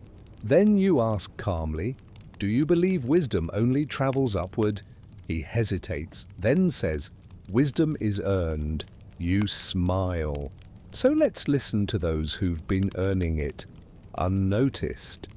The debate ends without shouting, just stillness. The vote will be tallied after 3 sessions. You return to the room of unwritten things, feeling like your ribs have been replaced with beehives. Ira greets you with tea. The cup says you didn't faint. That's a win. Ren has already drawn the debate. You're standing on a rock arms wide, while the minister is tangled in scrolls and a goat is giving commentary. Symbolism, Ren explains with a flourish. 2 days later, the second debate begins. This time it's a historian. She's sharp, old, wears her years like battle medals, and her arguments are full of precision. Records, she says, must have thresholds. If we let everyone into the archive, what becomes of curation, of credibility? You don't argue right away. Instead, you unroll a scroll. It's not ancient. It's from the stable boy who can't write but speaks beautifully. Ira transcribed it herself. You read, "When I was little, I asked where the stars came from. They said a god's hand. But in the dark, my mother told me they come from those who dared to burn." You look at the historian. Curation isn't exclusion, you say. It's guidance. But if we never make space for new voices, then the archive becomes a tomb, not a library. She stares, then softly. "Do you know who taught me to read?" You blink. "No," she taps her cane. "A cook," and walks off without another word. That night, the sky cracks open with rain. Ira pulls you out into it barefoot and laughing, and for a few moments, you're not a prince or a debater. Just 2 soaked idiots dancing in the courtyard while thunder politely applauds. The final debate comes quickly. Your opponent is quiet, clever. He opens with, "No one is trying to erase history, only to protect it from chaos," and you answer with, "History was never orderly. That's just how it looks once it's been cleaned and sealed." He nods. You don't fight, you invite. The 2 of you speak for an hour, not against each other, but with. When it ends, he bows not to you, but to the crowd, and so do you. 3 days later, the vote is counted. The Queen announces it herself. The room of unwritten things is to be recognized, funded, expanded. The title Scholar of the Sovereign Margin will be formalized across royal records and court training. There are cheers, there are groans. But no one can deny the decree now. It's done. You return to Ira with ink-stained sleeves and joy aching behind your teeth. She hands you a fig. No parchment inside this time, she says. Just fruit. You take a bite. It's sweet, messy, real. The world doesn't change all at once. It unfolds like ink bleeding through parchment, slow at first, then all at once, staining everything with truth, too stubborn to be scrubbed away. The room of unwritten things swells. Literally, walls are pushed back. A second floor is added. Wren designs it himself, complete with spiral ladders, secret nooks and one balcony specifically reserved for dramatic declarations or snack breaks. Ira oversees every inch. She insists that no two chairs match, that no single shelf be higher than a child's reach, that one entire corner be filled with scrolls written in the unofficial dialects, slang gestures, the language of broom closets and back kitchens. The palace tries to make it neater. She refuses. It's not a temple, she tells the contractors. It's a conversation. Students arrive by the dozen, not just palace-born, messengers, fisherwomen, blacksmiths' daughters. A boy with a stutter and the gift of rhythm who becomes the room's first poetry instructor. You're in awe of them. They sit where ministers once stood. They ask questions that bite through centuries. They scribble in margins, argue respectfully, and sometimes rewrite scrolls simply because they can. You ask Ira one evening if it overwhelms her. She just smiles. This is what it was for. The Queen visits quietly. No trumpets, no ceremony, just a wool cloak, a notebook, and a question about whether someone will teach her how to make footnotes. Ira does. Gently. The Queen stays all morning copying a scroll about migrant myths, her royal seal forgotten on the edge of her tea saucer. Later that week, the preceptor himself donates a volume. Title Things I Claimed I Knew But Secretly Did Not. The room gives him a standing ovation. Change, you realize, isn't about raising palaces. It's about opening one door and letting someone in and then holding it open for the next hand behind you. Some nights you wander the corridors alone.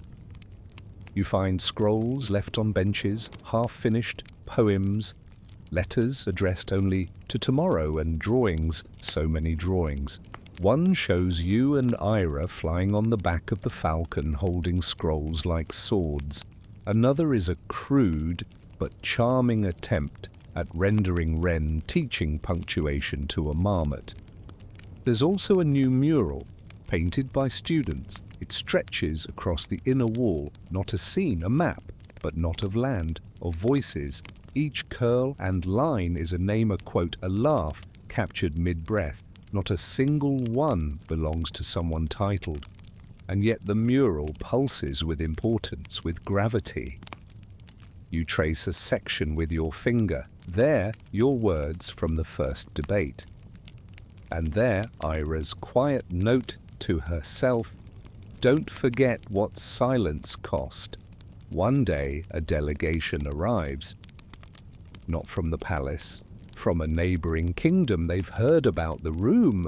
They bring gifts, spices, a carved inkwell, and a scroll titled Framework for Shared Histories. You're stunned.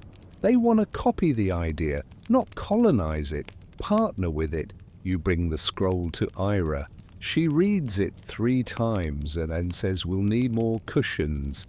You send word to the Queen, the partnership is approved, and so the room becomes more than a palace project. It becomes a bridge, You're still a prince, you still wear robes, sit through banquets and sign laws. But now, when people call you your highness, they often follow it with the one who listens.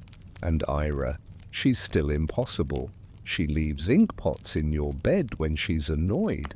She teaches students how to argue without cruelty. She refuses to wear the official crest. But she's also the reason 3 new learning halls are built, each designed with curved walls to confuse arrogance into humility. You watch her speak to a crowd one afternoon. She reads a letter from a young girl in the outer villages. I didn't think history could have my name in it. I thought I was just supposed to clean it. Ira reads that line twice, then says, "You were never cleaning it. You were building it." Let's write it together now. The crowd is silent. Then someone claps, then another. And soon the hall rings with it. That night she falls asleep in the room, face down in a pile of translated dreams.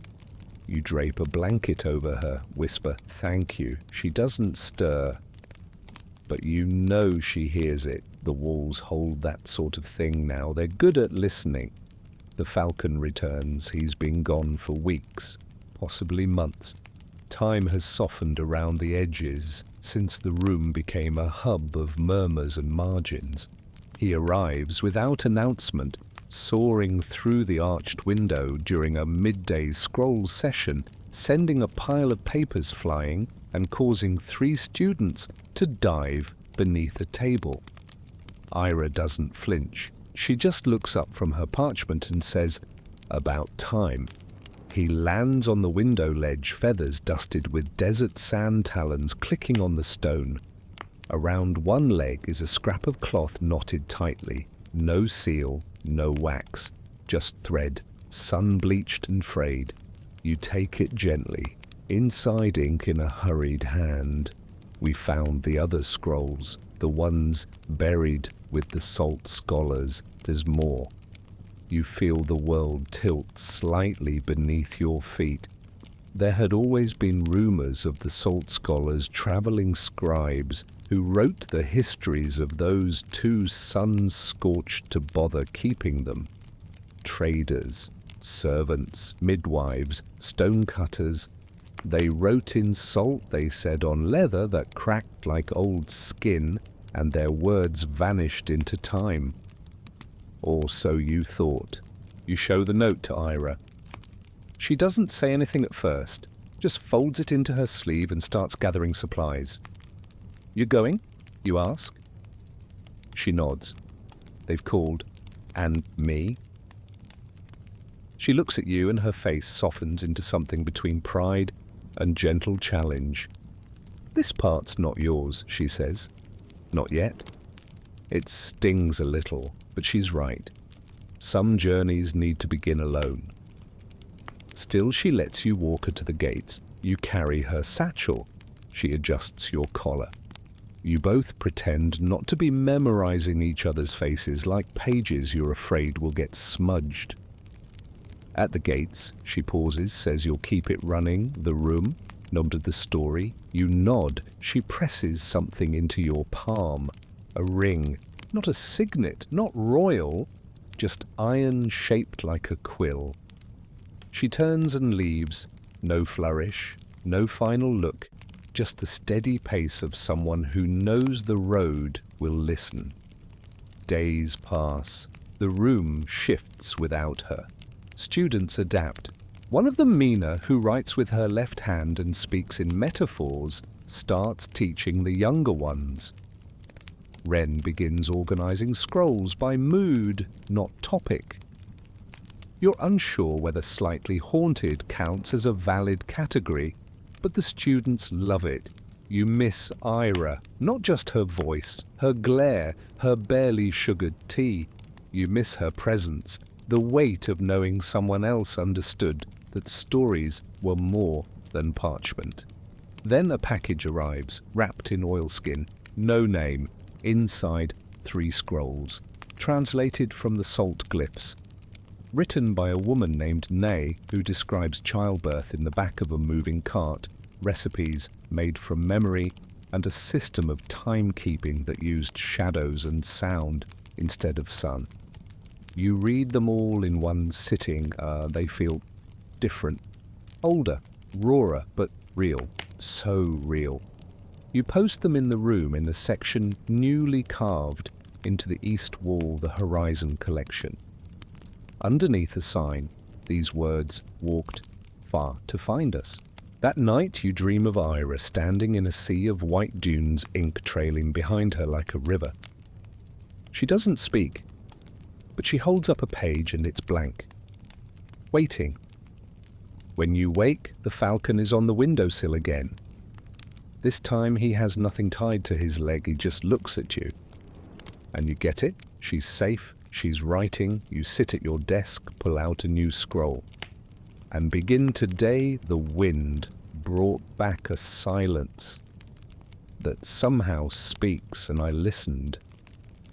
The room develops a rhythm without you noticing, like the tide. Certain voices come at certain hours. Old sandals scuff the stone floor in familiar patterns. The breeze taps the same 3 window panes by noon. Someone always overwaters the basil near the west wall. You suspect Wren. He insists the plant asked nicely.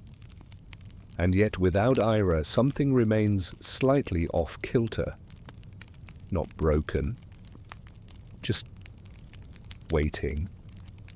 You try not to hover. Instead, you dive into the scrolls she left behind, meticulous notes on the salt scholars, side-by-side comparisons of dialect fragments, and one deeply sarcastic footnote about how historians love to argue about the shape of things they've never seen. But you can feel it, something big is coming. You're mid-discussion with a new student, a weaver's apprentice who's writing a treatise on textile metaphors in political speeches, when the doors bang open. Not slam, not creak, bang. A boy bursts in, barefoot and breathless. Letter. He wheezes, holding up a tightly rolled scroll. She said to give it to you first. You thank him, toss him a biscuit, always have biscuits on hand, then unroll the scroll. It's not from Ira. Not directly. The handwriting is unfamiliar, a little shaky, but determined. It begins, "To the prince in the room, she has done it." The last salt archive is open. You scan down. Descriptions follow caverns of salt-carved shelves, scrolls hidden in dried gourds, stories scratched into pottery, histories older than borders, truths never recorded because no one thought the tellers important enough. You close your eyes, feel the gravity shift again. That evening you summon the students, not for a lecture, a vote. This room, you say, was built for what didn't fit, but we're outgrowing the margins. If Ira is opening doors in the dunes, we must open more here. They ask how you answer, by remembering that stories are places, and places need space. The next day you submit a proposal to the Queen. 3 new rooms, not copies, extensions. 1 in the port city, 1 near the northern mountains, 1 on the edge of the desert where traveling scribes can rest, share, teach. You don't ask for permission, you ask for partnership. The Queen responds with her usual brevity, approved. Don't build too straight, let the walls bend. Construction begins that month. The port room is the first to rise, built beside the fish markets, the scent of salt and ink mingling in the air. Local children paint the exterior with scenes from sailor songs and myths about cloud lions. The mountain room is next, smaller, warmer, full of wool-lined shelves and stories passed down through frostbitten nights. The desert one takes time, but when it opens, Ira is there.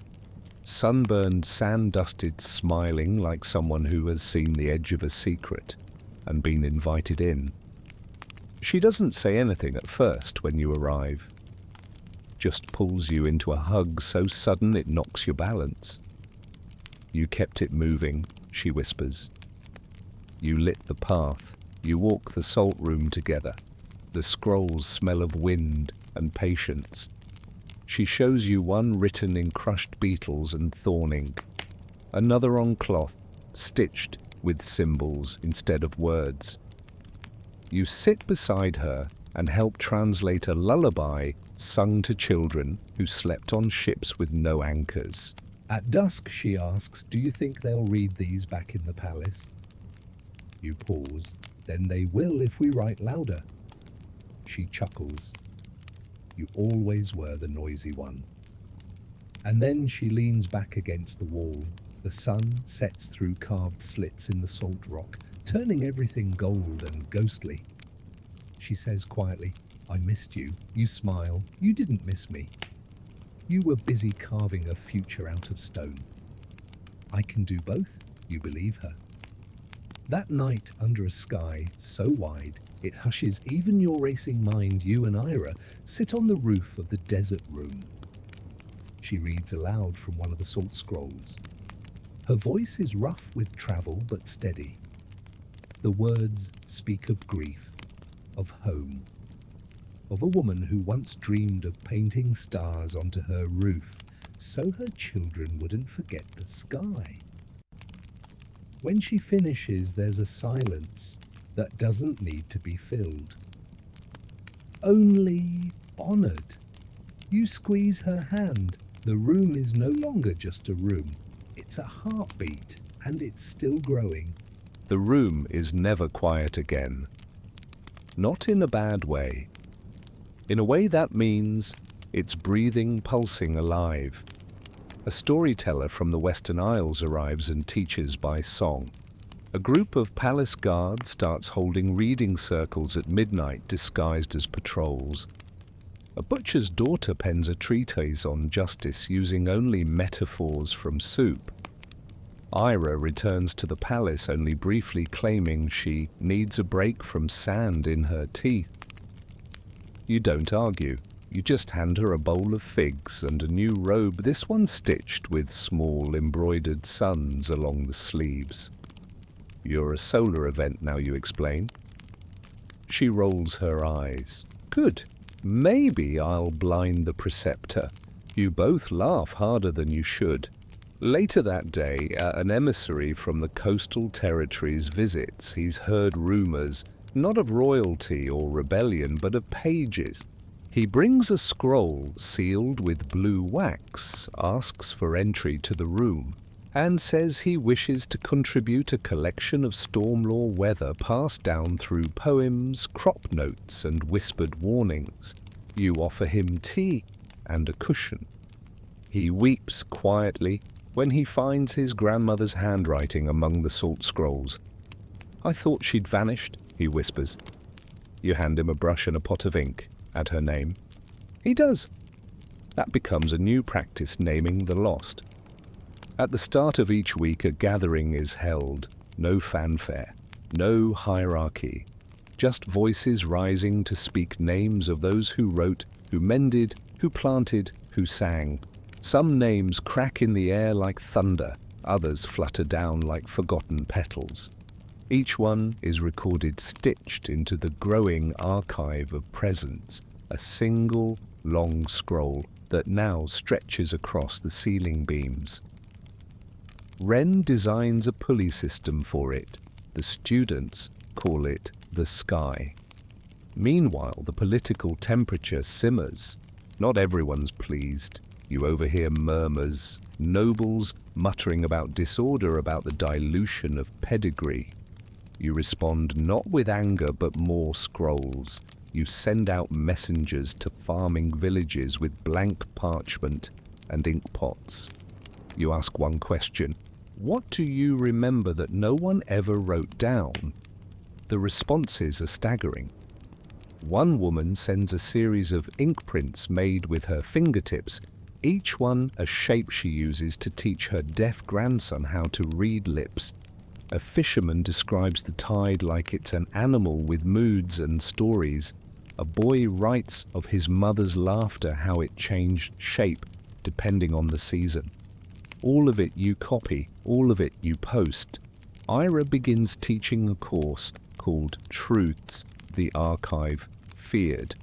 Enrollment explodes. Meanwhile, you receive word from the mountain room they've discovered carvings beneath a disused root cellar that may predate the known alphabet. You send Ira. She goes without hesitation, dragging 3 students and a bag of pickled pears. Before she leaves, she gives you a new scroll, her handwriting neat and impatient. If I'm eaten by history, avenge me. Below it, a drawing of a marmot with a monocle holding a sword. You hang it in your chamber. One evening, the Queen invites you to a quiet dinner. No advisors, no fanfare. Just her, you, and a bottle of plum wine, older than most border treaties. She asks only one question. What happens when the room becomes too large? You answer carefully. It stops being a room. She nods slowly and becomes a culture. She lifts her glass. Then let's hope the walls remember who opened them. You think of Ira. You think of the falcon, the boy who mapped the kitchens, the girl who wept over her grandmother's name. You think of the moment you said more on that floating paper boat, and now here you are, living the answer. That night, you return to the room well after curfew. It's dark, but not empty. A single lantern glows in the east alcove. A girl is there, maybe 9 years old, writing with painstaking slowness. Her scroll is crooked. Her inkpot tilts dangerously. You kneel beside her. What are you writing, you whisper. She doesn't look up. Everything I was told to forget. You nod. Good. You leave her undisturbed. And before you go, you pin a note to the wall behind her. It reads, "This space was built by voices like yours. Welcome home." You never planned for the room to become a movement, but it did.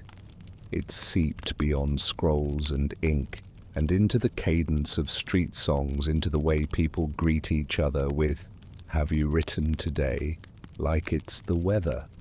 Somewhere along the line, the scribes stopped asking for permission and started writing history as if no one was watching, but hoping everyone would. The Queen, to her credit, doesn't try to stop it. She's seen revolts. This isn't that. This is a rerouting. One day, a boy arrives at the palace gates with nothing but a patched satchel and a note pinned to his chest. It reads, "He has stories. Feed him and listen, you do." He becomes the room's youngest contributor, a boy with no name he cares to keep, but dozens of tales that spill out like river water. He dictates, sings, hums. You transcribe. He remembers a village flattened by drought. He remembers lullabies with no melody, just rhythm patted into his back while he slept on clay tiles. He draws pictures too, stick figures with big ears and mouths full of stars. "I remember sounds better than faces," he explains. The room makes space. You hang his stories next to the court chronicles. No one blinks. Not anymore, because now everyone knows the truth. Authority doesn't make something true. Voice does. Some nobles still resist. They grumble in corners, call it literary chaos or emotional vandalism. But their sons and daughters attend Ira's lectures. Their scribes now submit drafts to the room for peer review. You receive one scroll anonymously titled, "My grandmother's hands were ink-stained." The handwriting is suspiciously familiar, likely a courtier who once called the room a dangerous experiment in egalitarian delusion. You hang it anyway. Every Friday, you and Ira now host Listening hours, not speeches, just open time. People come to read aloud what they've written or what they found or what they still carry in their mouths like stones they haven't swallowed yet. Sometimes no one speaks, sometimes someone weeps. Every time someone leaves lighter, Ira institutes something called the ephemeral shelf. It's a row of scrolls that are meant to vanish after being read. Not literally, though she's working on a formula, but emotionally. Scrolls that were too heavy, too raw, too wild to keep. People read them, people let go. Then someone adds a note. This lived here once. That is enough. It becomes a ritual. Grief, after all, needs shelving too. One week, you add something of your own. A letter you wrote years ago but never sent. To your father. You don't say why, you just place it in the center of the shelf. 3 days later, it's gone. And in its place, a tiny carved feather. No name. But you know who left it. You thank Ira with silence. She replies with a fig.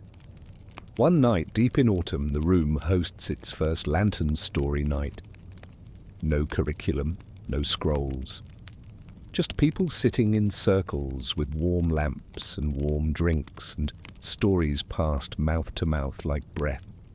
You tell one about a servant who once rewrote an entire trade route using only logic and a borrowed map. Ira tells one about a prince who once got stuck in a library chute because he thought he could slide down it gracefully. There's applause. You bow deeply. She throws a pine cone at you. Later, after everyone drifts off, you walk the mural wall. It's grown. Now there's a new section near the top. It shows 2 hands, not royal, not calloused, just ordinary, passing a scroll between them. And underneath one line, truth unhidden is how we begin again. You run your fingers along the paint. Outside the wind rises softly, not a storm, just enough to remind you the air is still moving, that history doesn't sleep. You turn back toward the room and whisper, almost there. The room gains its own seasons, not just spring and summer, but internal ones, times when the shelves bloom with stories, and times when the scrolls gather dust as everyone listens more than they write. This is one of the quieter times, midwinter. The ink freezes in its pots if left too close to the windows, and everyone walks around wrapped in cloaks, noses red hands, jammed into sleeves. Even Wren wears mittens. Ira makes fun of him. He retaliates by labeling her tea jar boiled disappointment. The fire is kept going all day now. Logs crackle, pages rustle. Every sound is softer, wrapped in breath and wool. You find yourself rereading old entries. There's comfort in seeing where the room started, back when it was barely a corner, just you and Ira, and a pile of questionable scrolls held together with hope and mediocre ribbon. Now it stretches across wings. Now it murmurs even when empty.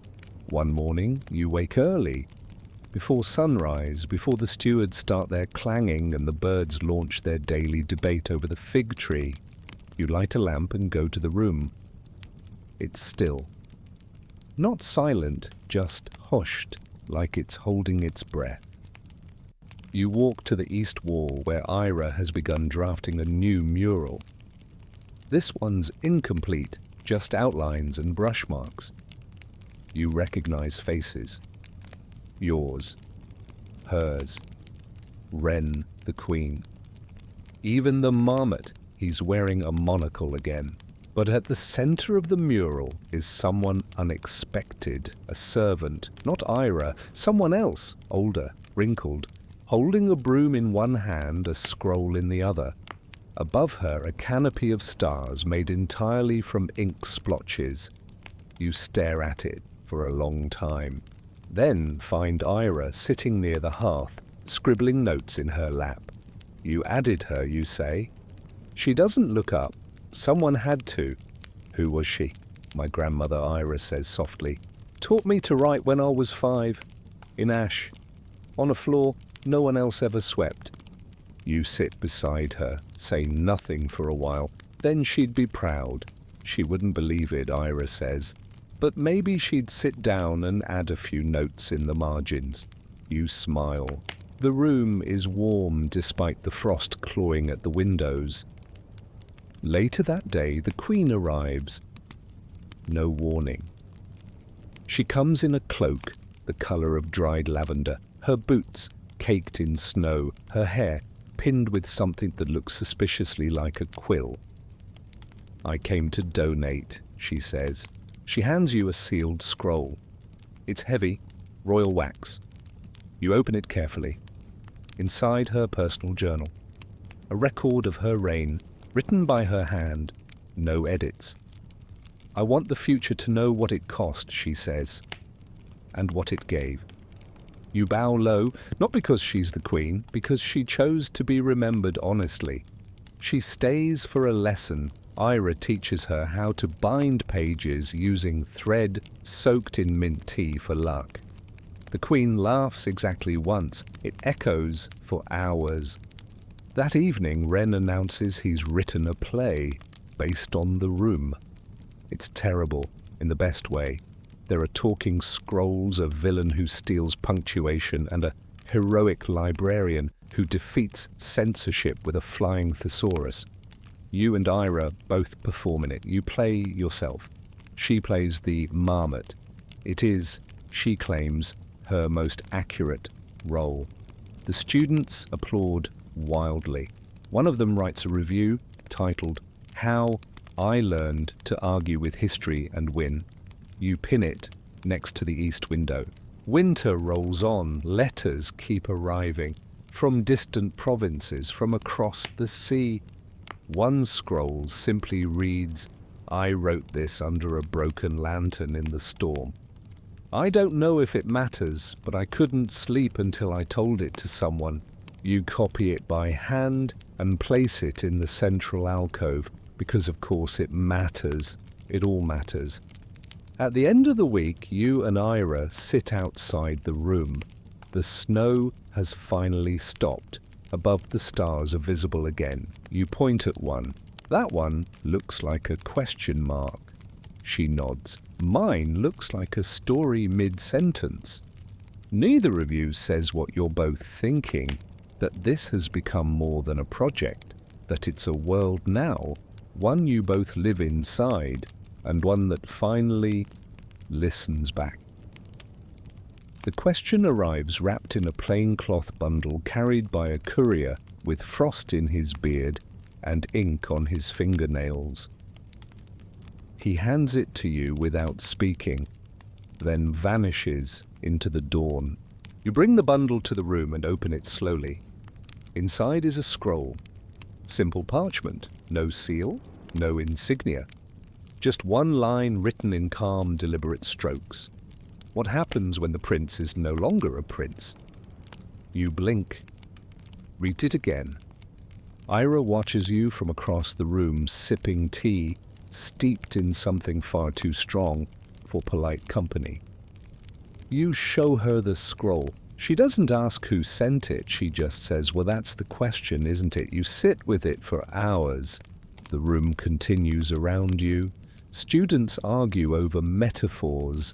Wren builds a new emotion shelf labeled bittersweet triumph and well-seasoned regret.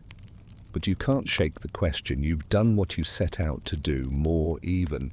You've helped reshape the court's vision of who owns history, who tells it, and who is finally allowed to be remembered.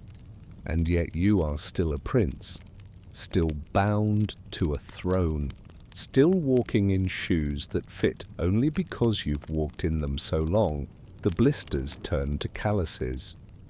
Later that week, you find yourself in the throne room, not for ceremony, just wandering. You stand beneath the banners, look up at the stained glass, watch the way light filters through ancient symbols of power and legacy and inheritance. They look fragile somehow. You whisper the question aloud. What happens when the prince is no longer a prince? The room doesn't answer. It just echoes the word no longer over and over until it feels like a lullaby. Back in the room you write, not a decree, not a lesson, just a scroll, a letter perhaps, maybe a confession. You don't sign it, you simply write. There must come a time when power hands itself back to the people it claimed to protect. Not because it has failed, but because it has done enough. You place the scroll on the ephemeral shelf. Ira finds it the next day.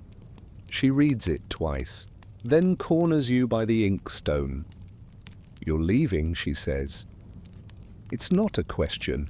You nod. She doesn't argue. She just says, when soon? Where you shrug. Somewhere quiet. Maybe with goats. She snorts. You'd be terrible with goats. You smile. Probably. You tell the Queen that evening. She's unsurprised. She just hands you a document already prepared. Transfer of stewardship. The room of unwritten things.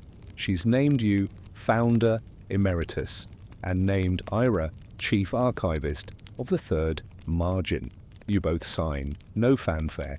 Just the creak of old ink drying on something new. The next day, you gather the students. You speak plainly. I am not leaving the story, you say. I am simply stepping off this page. They don't cry, they don't beg, they just nod, because you've taught them how to hold endings. Ira walks you to the edge of the city. There's a cart waiting, a modest one, filled with blankets, 3 books, and a satchel of fresh fruit. She adjusts your cloak one last time, then presses something into your palm, another scroll. I started writing it when you first let me teach, she says. It's unfinished. You hold it to your chest. Then I'll finish it, you whisper. She steps back, smiles. You better. The falcon circles once overhead, then flies east chasing some story neither of you will ever quite catch. You climb into the cart. The driver whistles, the wheels creak, and the city begins to fade behind you like a dream that this time you won't forget. You don't look back. You just whisper, let them write. And the wind carries your voice straight into the room. Where it lands, where it stays. Time becomes gentler after you leave. Days stretch longer. Mornings taste like solitude. Nights hum with the quiet rustle of pages turned for no one but yourself. You live in a small house tucked between a river and a hillside. Not quite a farm, not quite a retreat. You grow herbs. You trade stories for bread. You write things no one will read and find to your surprise that they are no less worth writing. Once a month, a letter arrives, sometimes from Ira, sometimes from a stranger, sometimes unsigned, just a leaf, pressed between 2 pieces of parchment, or a sketch of someone laughing in the margins. You keep them all. A shoebox of proof that the world is still writing. One morning, you wake before the sun. The air is cool, crisp. Your breath visible in little clouds that puff into the dim room like whispered secrets. You light a lamp, boil water, sit at your desk, and finally unroll Ira's unfinished scroll. It begins with a question. How do you archive a heartbeat? The rest is fragments, half-thoughts. A list of people she remembers by the sound of their laugh. A diagram for an impossible bookshelf that folds into itself like a story retold in reverse. At the bottom space, waiting. You add your own line. You don't. You keep listening. Outside, a bird calls. The first light spills through the shutters, and you feel it. Not like a crown, not like a title, but a soft weight across your shoulders, the knowledge that you were part of something that now exists without needing you. That's the real gift. That you stepped back, and it kept going. In the palace, the room of unwritten things thrives. Ira rewrites the curriculum every year. Wren's shelves have multiplied, now labelled joy with a bitter aftertaste and narratives that require snacks. New scholars arrive with dusty satchels and wild eyes. They debate and whisper and cry and scrawl their names across the chalkboard of history without asking for permission. Above them all, the ceiling scroll stretches on. The archive of presents, updated daily, not curated, witnessed. A student once asked Ira what happened to the prince. She just smiled, said, "He took his final note, folded it into a paper bird, and let it go." The student nodded like they understood. Maybe they did. Because every now and then someone tucks a folded bird into a corner of the room, each one inscribed with a line from a forgotten voice. And somewhere miles away you see them in your dreams flying, not lost, just carried by the wind that knows your name, carried by a room that remembers, carried by a story that never ends. And now the story softens. The ink dries. The room dims to a hush. The scrolls curl gently in their cradles like tired children rocked to sleep by candlelight. Outside, the moon has taken its place in the sky, not bold, not boastful, just present, just glowing.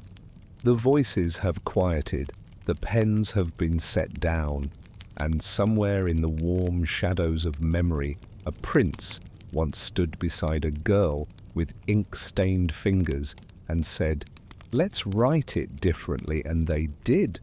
Let that thought settle on your chest, light as parchment. You've walked through marble halls and fig gardens.